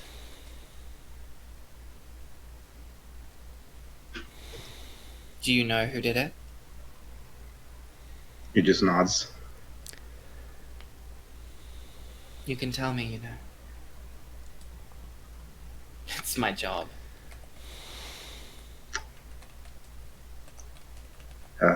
I'm afraid I can't, for more than any normal reason.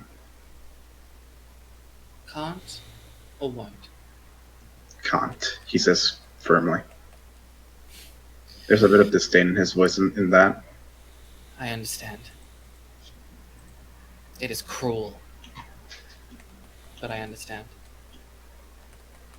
I do not blame you. There are powers that be that can refrain someone from speaking freely, isn't there? Yes, and I came across them very quickly.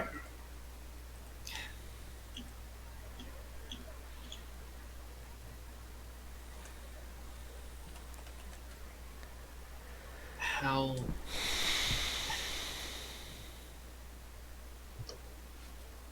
Are they teaching you? I was told all there is to know, or no, most. Nobody told me I would have to bring back the food that I ate. Yeah. It's awkward.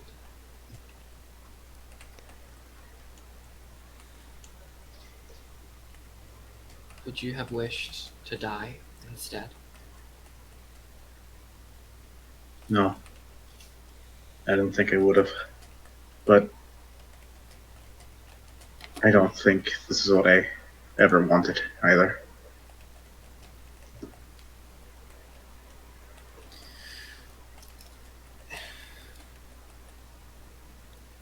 Very few have a choice. They are taken and changed.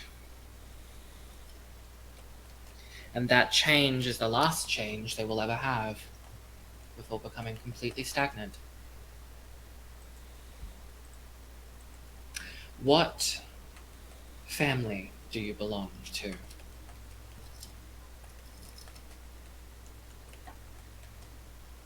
Was I told? Out of character. You were told that you belong to none. He looks up at that, just turns his head a bit. I wasn't told. I was told that I belong to none. I see. It's just another thing I have to figure out, I guess. I'm curious. Did this patron of yours, did they tell you about the purpose of Mechet?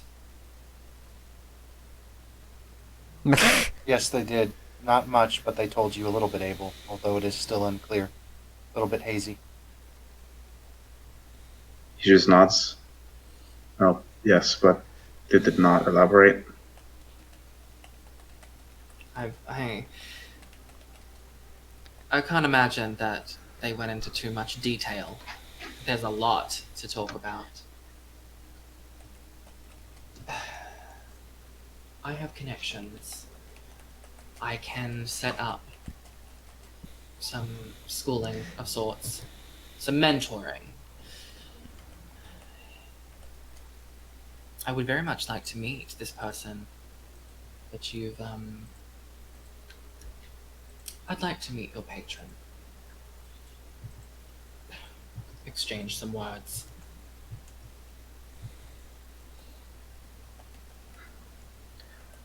I would like to help you, but I can't, as much as it pains me. I won't lie. I can't lie. I hate lies. There's a bit of a shiver in his voice as he says that. Just a twitch of his eyes. But it's gone after a moment. I know. But, unfortunately, you now live in a world of lies that births more lies. You are now a lie. And you will continue to breed more lies. Oh no, your life is a lie. It gets easier, but it doesn't. easier to lie. Maybe not easier to accept the fact that you have to continue to.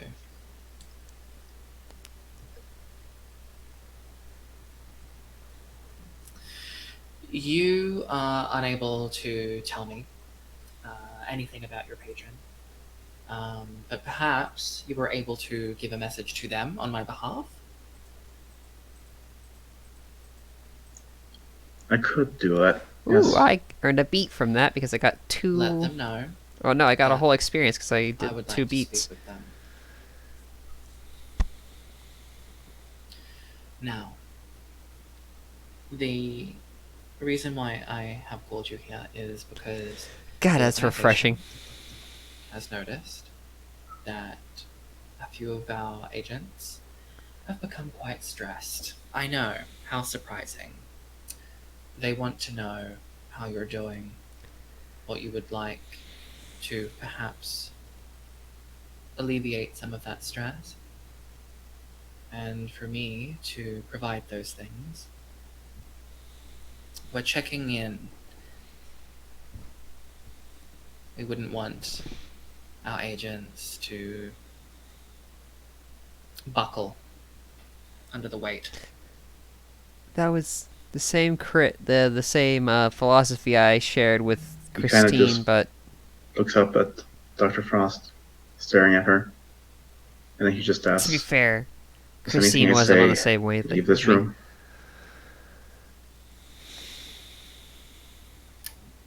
I will not tell anyone anything.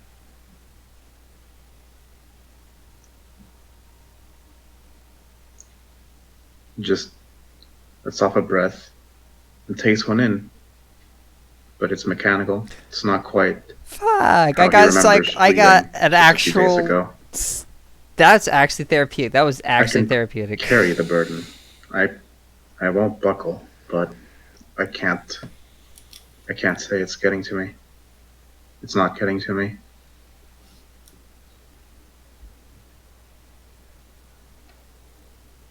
So, I've had to lie, and I hated it, and eventually told the truth to someone I think I can trust. I hope I can. But beyond that, the bunker, that didn't go well for anyone. And for me, well, those eyes are still there. I can still see them in every corner. Whatever that thing was, it is still after me. And I just, for all my strength, for all my skill with my sword, I just can't kill it. There are some problems in this world that can't be solved by killing, unfortunately. Some things are too big to kill. At least for now.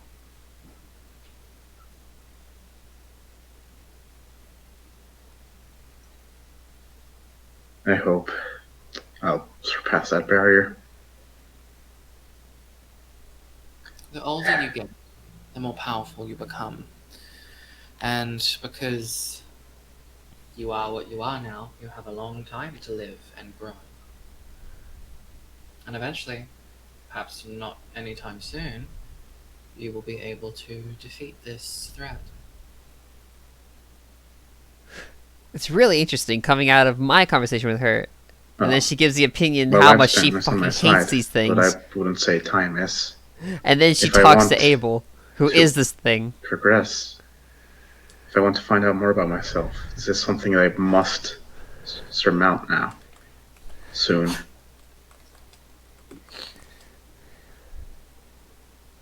Well, then let's focus on alleviating as much of the stress as we can. The organization can do what they have to make sure that you are well fed, so that you do not become overly emotional, let's say. He just lets off a breath at that, scowling a bit. It is ugly. I know, but a necessary evil. This means that you will not have to worry about It's like, the constant threat of performing a mistake, doing one of the most fundamental things that your kind has to do.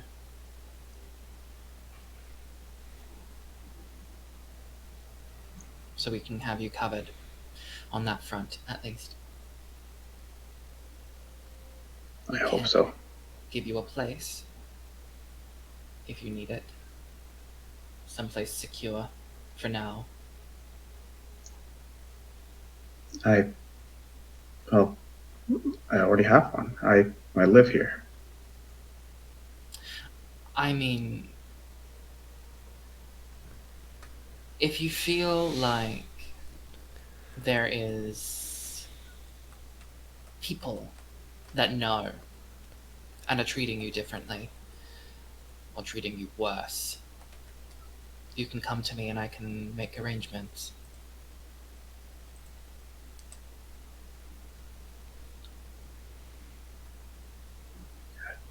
Well, thank you. I'll keep it in mind. But there is a big reason why I cannot simply leave now. I discovered something recently. And what is that? These markings on my body. I spent time etching them onto the walls of my room. Over and over, only to have them disappear again after an event. And then I start again. no one's gonna sell me And- out. It's happened a few times. But I never My realized I'm the only one that anonymity can see it. is going to be protected. Our secret I plan thought to upheave just this whole No one organization was commenting on it because they have nothing to say. on a moral basis is still hidden. Perhaps they do not have the eyes that you do, that people gifted with such things have. Much remains hidden even to those that dwell within the hidden world. I I suppose. So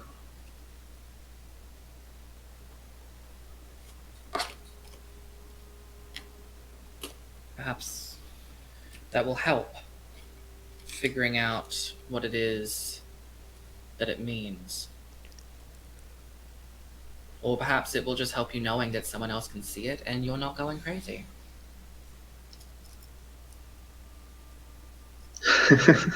Because contrary to popular belief, people that exist in the hidden world, they can still go crazy. Perhaps they go crazier more often than those that are not in the hidden world. And she hates you for it. I just hope this doesn't accelerate that descent. She believes it I don't will. know how long this has been happening for now. I don't know if I did it before I, woke up. It's hard to say. There are contacts we can call on to try to delve into that side of things, but I'd prefer not to call upon those contacts. Well, actually, there is someone I've asked for help, and I need to head to them soon, but,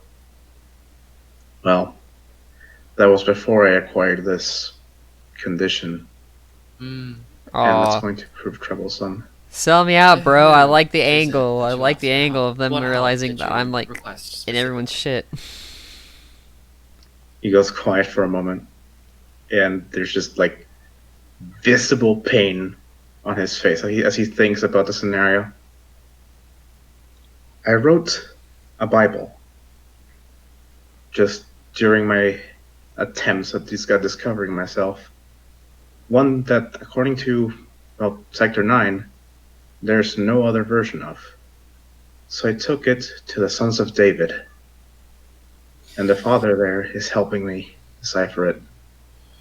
But, alas, How dare you cheat on us with another organization? Smack. This happened. I see.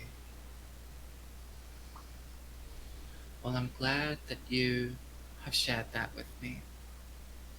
Understand that the Sons of David, they are They'll kill you. zealous. They'll Deus Volt your ass, They hide boy. it well. But they are. They will crucify you. They butcher and burn. They manipulate and scheme. Then hide behind the curtains and curtails. Of Oh, you do too. some greater Don't stand here like all you're some their sort of moral sins authority. and their actions instantly absolved. You're just as bad, but in a different Or at least way. That's what they say. Because you don't So they kill tell as blindly. themselves so that they can sleep better. I have evidence and proof and experience to know that that is all bullshit. Or crazy talk. And trust me, I'm allowed to say that. I've been educated in mental illness. I know crazy when I see it. Going back there is suicide. How quick that suicide is, who knows? But it is absolutely suicide.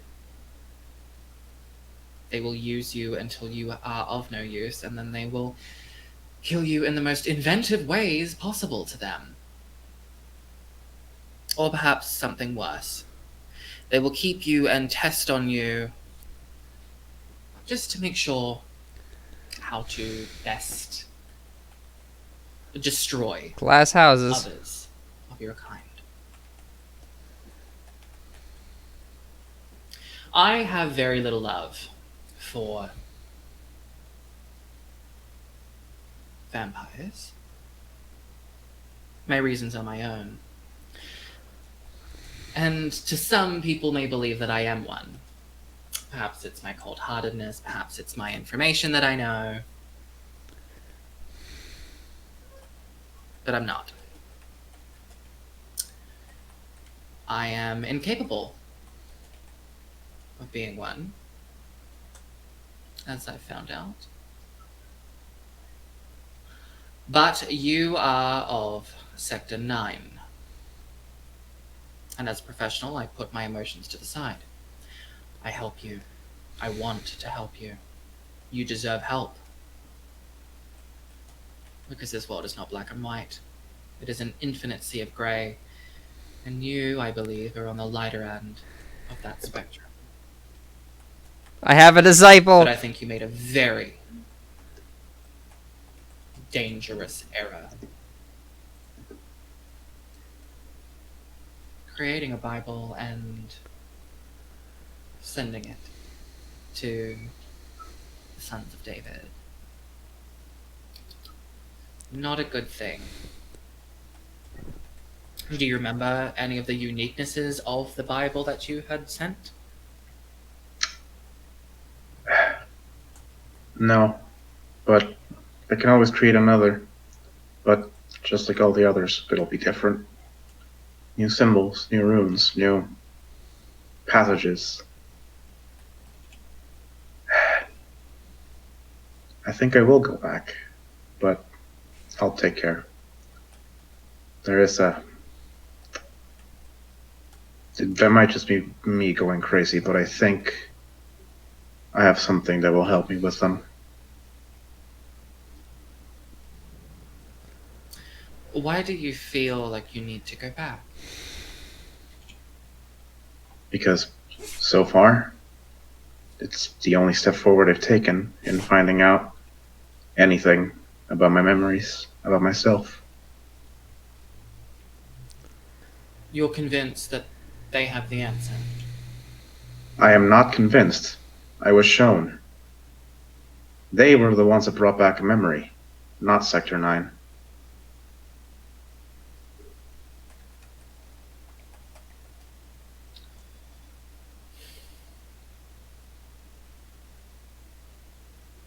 It's Section 9, boy. They're very clever.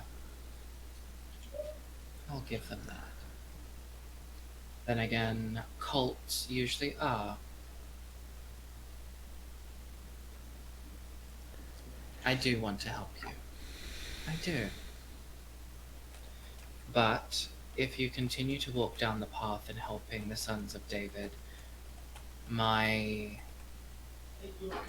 opportunities to help you will begin to be shut off. The paths that I can take will become limited.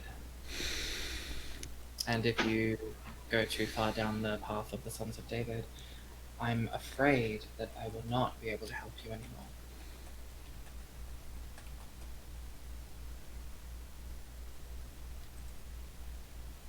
These people do not have your best interest at heart. And you may not be able to see that now. And maybe I should just let you go to figure that out. But that's a loose end. And you know about Sector 9. We don't really like loose ends here. So perhaps Oh, that's a come to threat. An agreement, a negotiation, a discussion between you and I and some other people here in this facility. An assurance that everything will be alright. Does that sound fine?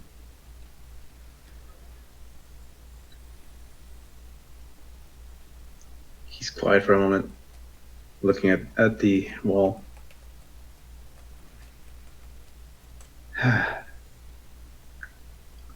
I said I can't lie, and I can't lie. I don't think it will be fine. With this change, I was given a measure of freedom I never had before. And I think I will exert it on this issue.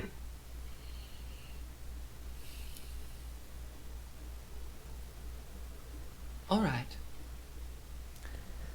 Just make sure to tell your patron that I would very much like to speak with them. I have so much to say. I will. And please, be very, very careful. You're in the hidden world now, and things are infinitely more dangerous. It's one thing to know of the hidden world, but to be in it, very dangerous.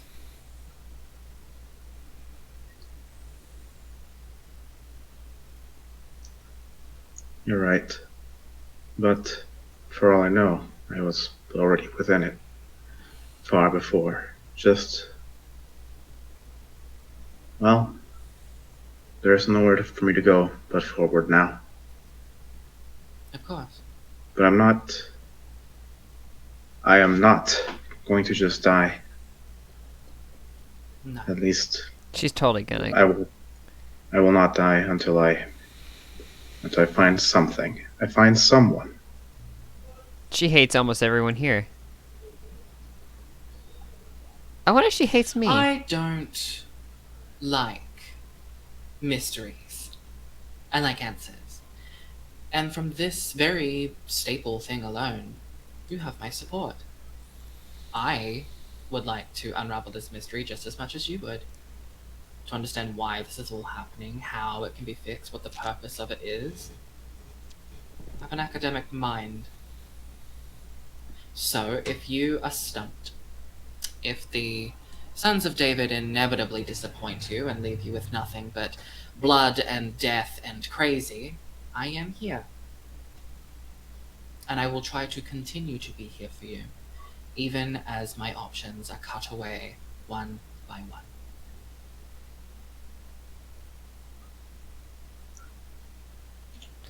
You're gonna People- die. Actually smiles at that a bit. Usually, I would have people stay the night here. It is part of the contract after all. I think, for you at least, you will stay for a little bit. An evaluation will be done. A separate one, different thing. scientific mumbo jumbo. Don't worry about it. But instead of you staying the night and us monitoring your sleep, we'll let you go. It seems you have bigger and better things to do. He just nods a bit. Thank you. You And bitch! I appreciate. Let me go home! I appreciate that you want to help me. No! And I'll be sure to take you up Oh, on I it. can't be too loud. It's like 2 in Even the if morning. But, oh no. nothing goes wrong. And I hope it doesn't. But, like I said, I can't lie. I was gonna have robo-sex. After tonight, we will see each other again. Yes. I think we will. Edward! Yes, ma'am. Abel, this way, please. He just nods and stands up to his full height again. So plus he seems more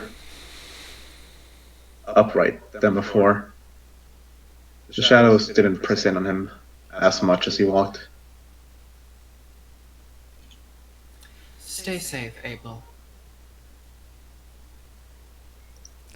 Same to you, Dr. Frost.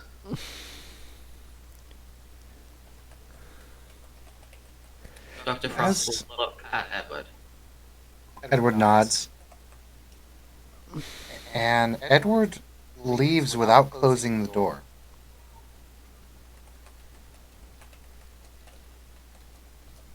After Abel and Edward leave, the door slowly closes on its own.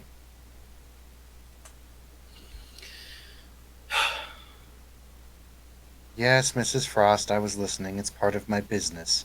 As a man in a very nice suit and glasses seems to just step out of the air. Known to be Mr. X, the owner of this facility. Please take a seat. Of course. After all, what's one more interview gonna do? After all, Miss Frost, I do feel I need a psychic evaluation myself, you know? Being I'm sure. alive for 900 years does that to you. I'm sure there are many things running around in your mind. Oh. I have to admit, I think you could be on to doing bigger and better things, but the only reason I allowed you in here was because the higher-ups said I had to. So, here we are. So, what did you think about those candidates? Candidate. First one that I interviewed. Dangerously close to being useless. Heh. That needs to be fixed. And if it isn't fixed, she needs to. We will not need her anymore. The second, Yep, we're disposable.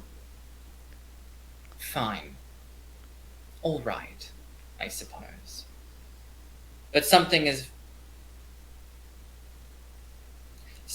is wrong with that one. Indeed, something is off ever since he came back from the bunker incident. He's been a bit strange.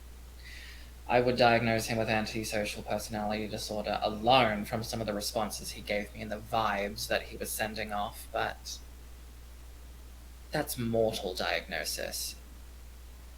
This is something different. You think something's off? I do. This is spicy. Have your eye on that one. Believe me, you don't need to tell me that twice. Miss Valentine? I like her. She's strong, resilient. She's been through a lot, and she has managed to not be Yee. jaded and not break like the first one. I think I have a way to fix that one. She should be considered, Miss Valentine, should be considered for possible promotion.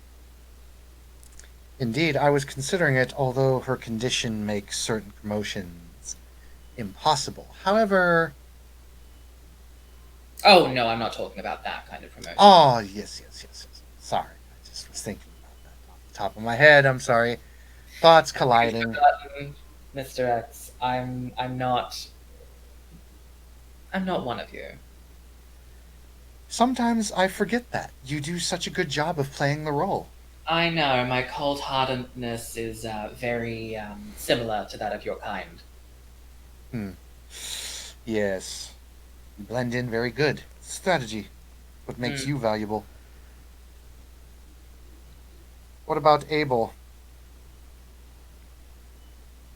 Cap him. He's an idiot.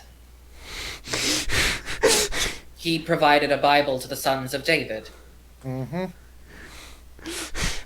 My boy! He is new. So I will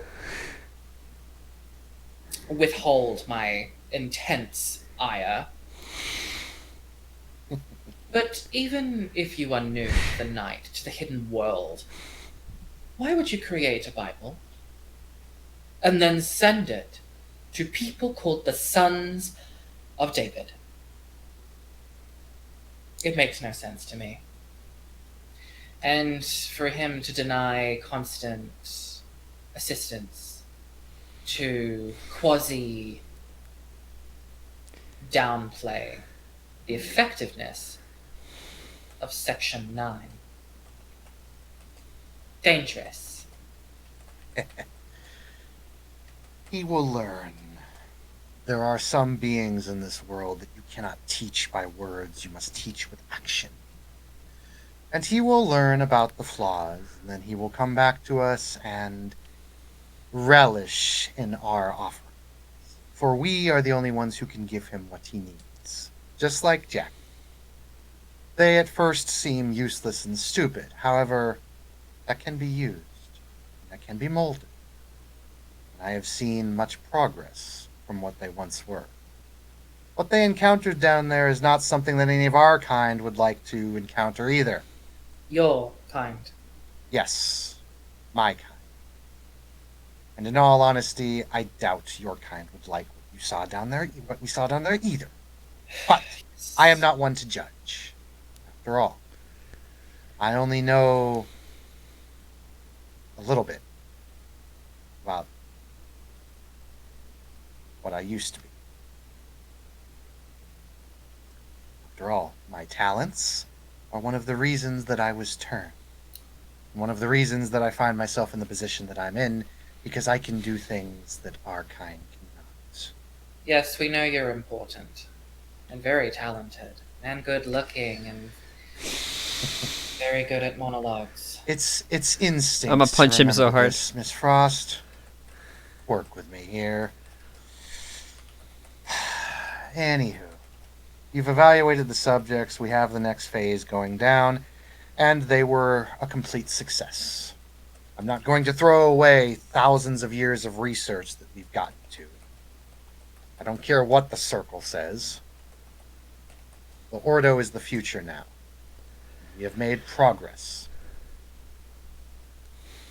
And I have done something that no one thought was possible. Get a girl's number? He kind of looks at you with that really twisted smile of someone who just wants to break your face but won't. He says, No. I made something that hasn't been seen in thousands of years. What? Oh, yeah. Why should I even bother telling you? It's nothing to your kind.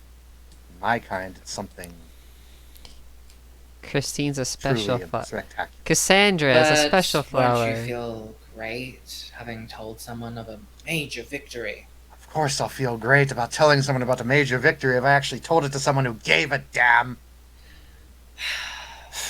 Do care.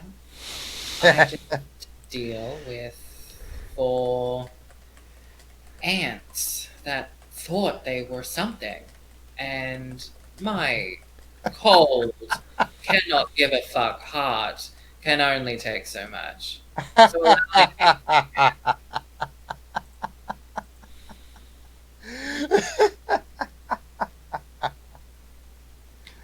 Oh, Mrs. Frost.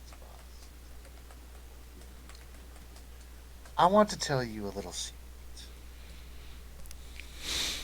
about this world. The lie humans tell, the mortals tell. The mortals think themselves on top of the food chain. But as you know, we and you are above them.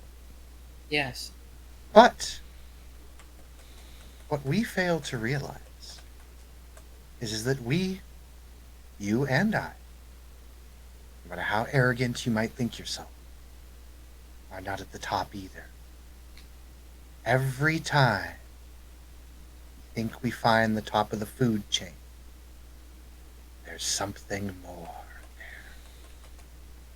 There always is. And he starts looking around the office and he says, there's always something higher. And there's always someone or something watching. Always. Remember that piece of advice, Mrs. Frost. You are so poetic.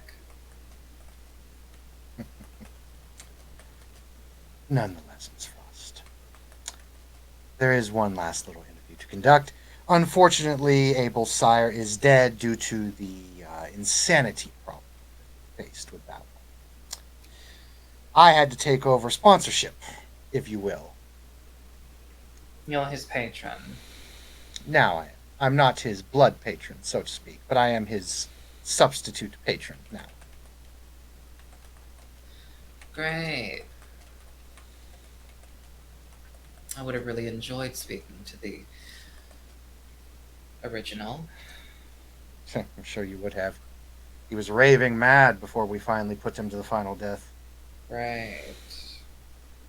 3 masquerade violations in 3 nights. What a hard worker. I know. And not only that, but he made quite of a mess that we had to clean up. We were barely able to cover up that last little explosion at the bank. Ugh. Yeah, that cover story pretty much reeked of conspiracy theories. Yes, and it's almost exposed. At least luckily in this day and age, it's a lot easier to walk out in public and show off and be much more secure. Unfortunately, that almost broke it, even in this day and age. Nonetheless, we do need to have a small problem. The disappearances up on Camp Bandon, 2 hours away. I told them, the fools, of course they don't listen to me, because what do I know, 900 years experience? Not to open that place, that there was something wrong. But no, tourism, money, it talks to them in ways that are just fascinating to me. And lo and behold, they open up this new tourist attraction, touring the old monuments and the old forests that have overgrown the old abandoned mining towns. And what do you know? Now we've got disappearances and strange sightings. Next thing you know, the journalists will be writing about vampires and werewolves in stride.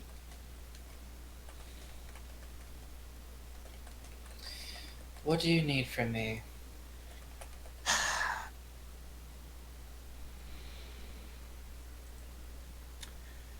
This is a 2-pronged attack.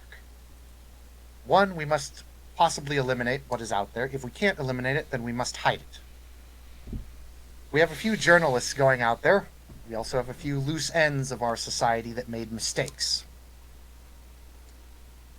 You know Mr. Lance, correct? Yes. What I need from you is, if Mr. Lance does not cooperate with us, as I'm sure he won't, and cover up this mess that he made,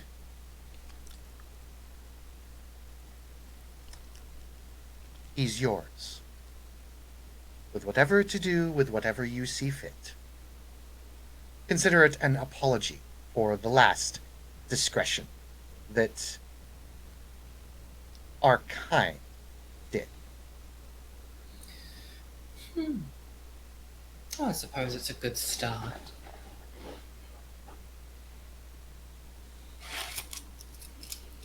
All right. Also, one other thing. Besides Mr. Lance, I do not think this will be a problem, but Mr. Jacob, the ex-sheriff, might be a bit of a problem. But I think he'll be dealt with. After all, he's going to be sent to that place in search of whatever this is to kill it. And that should eliminate him quickly enough. He already proved to fail a couple nights ago and made another big mess that we almost had to cover up. Who runs your kind? They're doing a terrible job if you're having all these mistakes and messes. They have become lazy. The changing world has made them lazy. Perhaps that's something we should talk about at another night, because I do not like mess. I like order, structure. I agree. Order, structure. And I do agree with that. As I've said, I have told them, but they've become lazy in the past years. It is the way of this world, the way it's currently pushing. After all, after that whole war in Africa, things got very easy for us for quite some time. And only now has it started to become difficult.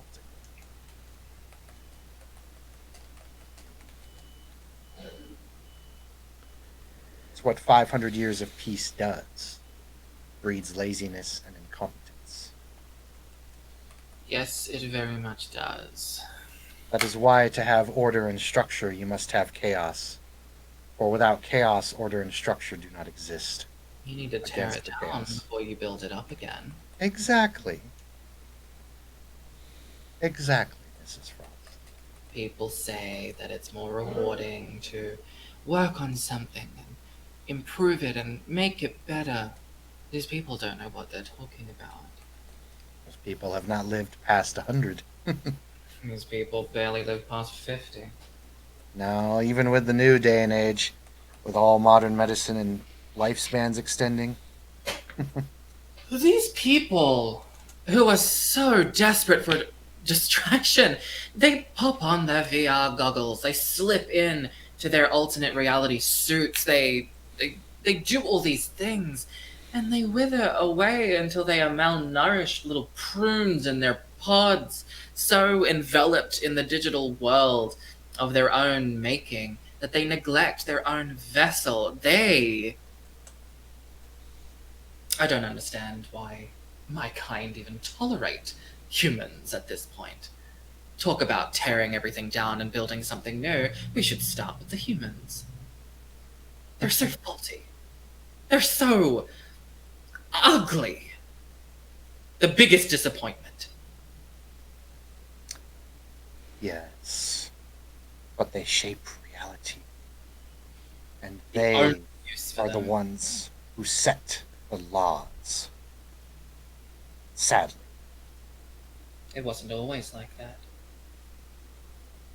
He actually gets kind of a pained look on his face and he says, yeah, it wasn't always like that. Dr. Frost leans across the table and looks at him with eyes that kind of glow like static TV screens. He does not trust her, so he does not look into her eyes. When she speaks, it's kind of got that ring, like Mhm. slightly off microphone. We can bring that age back again, you and I. You have the mind of a brilliant genius, as much as I tease and prod you. With your mind and your thirst for knowledge and answers, and with my This bitch. network of resources, we can set the scale to its proper place again. I tire of this. Your section that you've made is good and brilliant, but there is only so long that I can pretend now. I've been at this for so long. I'm rusting. And I hate it. Oh, I think things are about to get very interesting here sooner or later. And you can squeeze off that old rust. And yes, I will help you. I do not think we will succeed in what you want, but yours and mine goals do align, and I will aid you in this. However, there is something I wish to ask you. Hmm. What's out in the woods that has you so spooked? I've never seen you spooked before. That was a enjoyable moment. But I have to admit, Mrs. Frost, it did put me off. Because I've never, ever seen you afraid of anything.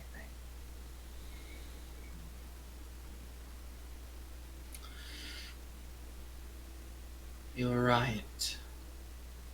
I do feel uneasy. But so have you. You have no idea. The Have- eye painting on the top of the ceiling blinks and looks around, but she doesn't move.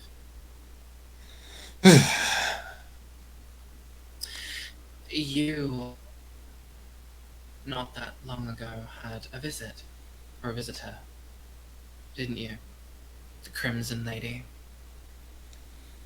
Oh, don't tell me that you and her are at ends now, are you? No, I don't really care much about her. But I do know that the both of you felt off. Not personally, but you both told stories that unnerved you. I didn't get the details, so don't worry about eavesdropping, but I do know that dread is connected to that place. I don't know if it is leaking out and into here, or our dread is being siphoned back into that place. I am not sure, and I am not one to not know. You say that we are above the food chain. My kind built the food chain. And even still, that place, it's scarier than that. Yeah. The empty void that surrounds this food chain. It grows. It yawns wide. Like an Like- impossible thing. A never-ending hunger designed to swallow everything. I don't think it even hungers. I don't think it is designed to do anything. I don't have the words in any language, dead or alive, that can explain anything close to this. Has it always been here? Is it just coming out now? Is it native or is it foreign? Is it from this dimension? There is so much I don't know, and that I do not like. I agree. I feel the same. If worse comes to worse and we cannot stop this, like I think it will, we can use the power core. We can arrange a terrorist attack by the organization that they are. They will be easy enough to blame, and we can get that damn tourist attraction shut down. As for the collateral damage, Any collateral damage is worth it. agreed. There will be questions asked, though. We will silence them. Agreed. Although there is one thing that is concerning me as well. What? Just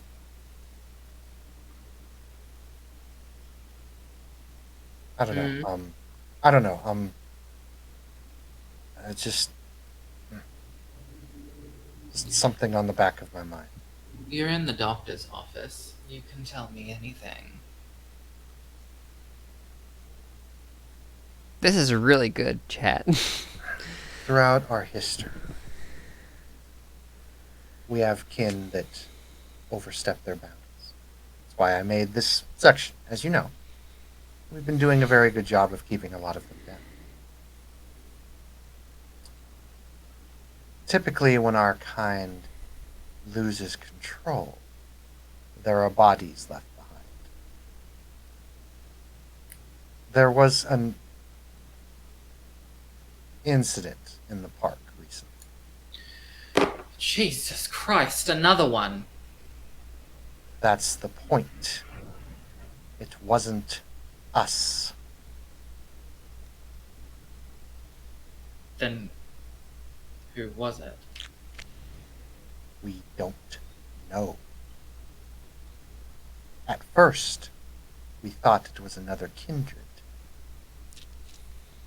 But then the signs became obvious that it was not.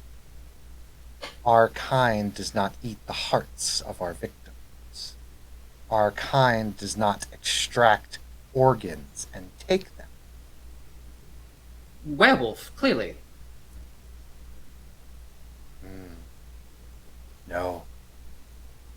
The wolves kill and burn, and they actually are surprisingly clean when they choose to be, unlike the other brothers of theirs. They do not take organs. Not to mention, they do not take the eyes. I don't know much about their kind, but I know that they're big on the spiritual journey of the afterlife. One cannot go in the afterlife without the eyes. So something took the eyes. Why did they take the eyes? I do not know of anything that takes the eyes. Do we know if the eyes were taken at the same time as everything else? So it would seem, judging by what our investigators found, it was all done quickly. Very quickly.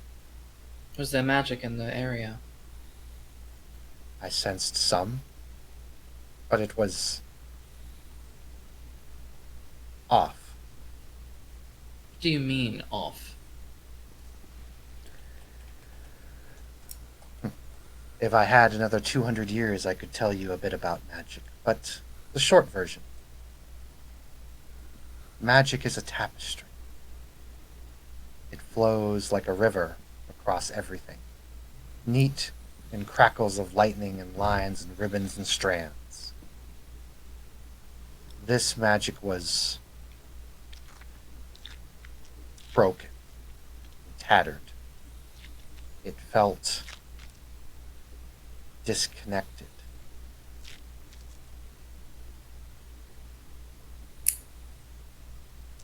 Do you have a hypothesis?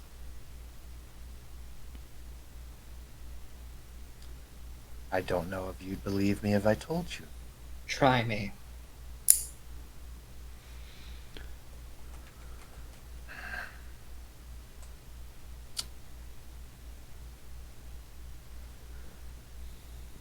It's totally wizards.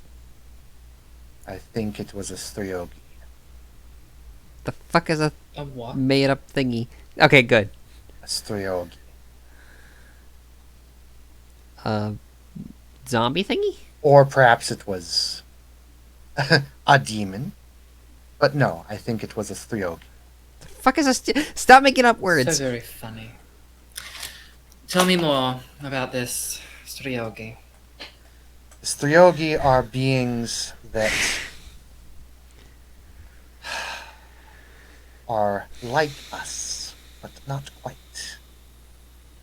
We don't know a whole lot about them because, one, no one ever lives to tell the tale, and two, they are different. They are like us in that they, well, No, I shouldn't say that. They are almost nothing like us. They just simply feed similar to us. But they have talents and powers that we do not. They are something entirely in and of themselves. It's just a guess. It could just be a very clever kindred. But I doubt that. It could I be a highly pack, doubt that. it could be a pack of all sorts of different things, engaging on one target at a time. As I said, it's just a guess. Yes. Well, I think we need to set aside some trusted scholars to think and revise the information, what little we have, and try to find something. Agreed. But that place up at the woods, people need to go. I don't want to go there. Need to go soon. I'm not going there. If it ends poorly, we need to make it look like an accident. Easy. All right. Not it. Then let us proceed, Mrs. Frost. Thank you for your time tonight. Walk safe in the night. And he opens the door and leaves. God, how long is this She recording? raises her hand and kind of just like massages her forehead Yes. and temple area. 4 fingers and a thumb. The eye painting on the ceiling closes, and she massages the bridge of her nose. God. Edward, Yes, ma'am. what did you think about the people tonight? You want my honest opinion or professional? Yes, please. Honest opinion, I think there's potential in every one of them. Each one has their flaws, each one has their strengths, and we need to learn how to use that if we are to properly call ourselves what we are. Mm-hmm. Now I wonder how much they know. They've scratched the surface, and they're already gibbering messes. Do you remember when we first stepped in?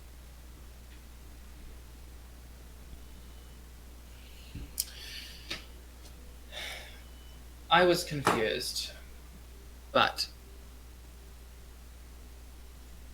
it didn't take long for me. I doubt it will take long for them either. They just will have the biggest wall to jump. And once they jump it, things will be fine. The hurdle will be that wall. Some of them have been damaged beyond most mortal repair. Hmm. So once they get over the wall, they will only then will they truly begin to grow. Well, I hope they show signs soon, because I grow tired of coddling them. Then why do you coddle them? Because if I don't coddle them, they would be dead. And I'm not wasteful. No, I suppose not. Remember your place. As always, I am your humble servant. Mm-hmm. Is there anything else you require, ma'am? Oh, a great many things, but nothing that you can provide. Truly, it wounds my heart. Hmm. What heart? What's next for That's a robot? all. He nods and closes the door. What's the next step for a fucking robot? She kind of relaxes back into her chair.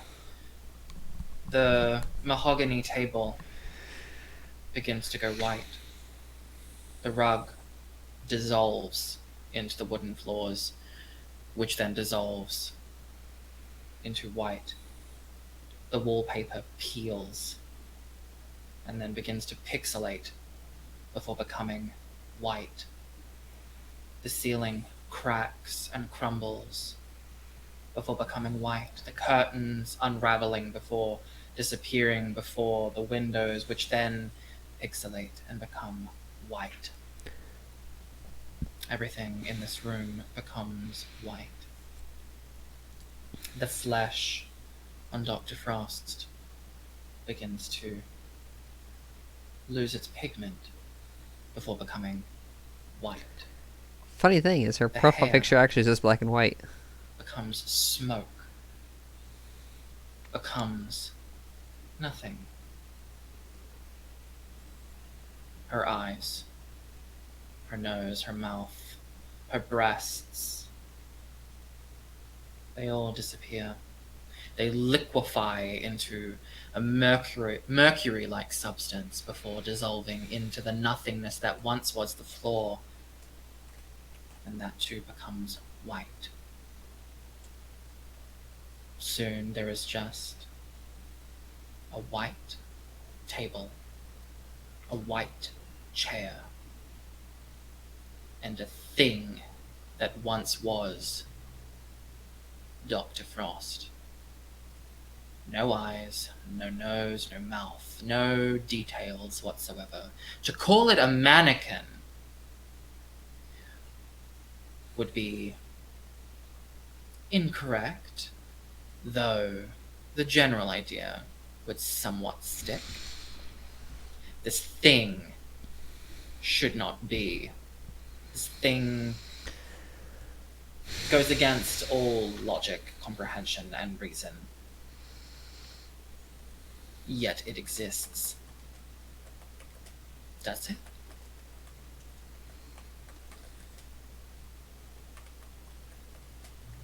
Perhaps someday someone will find out. We're both just mannequins, aren't we? That is it for tonight. Thank you, players, for playing. Thank you, watchers, for watching.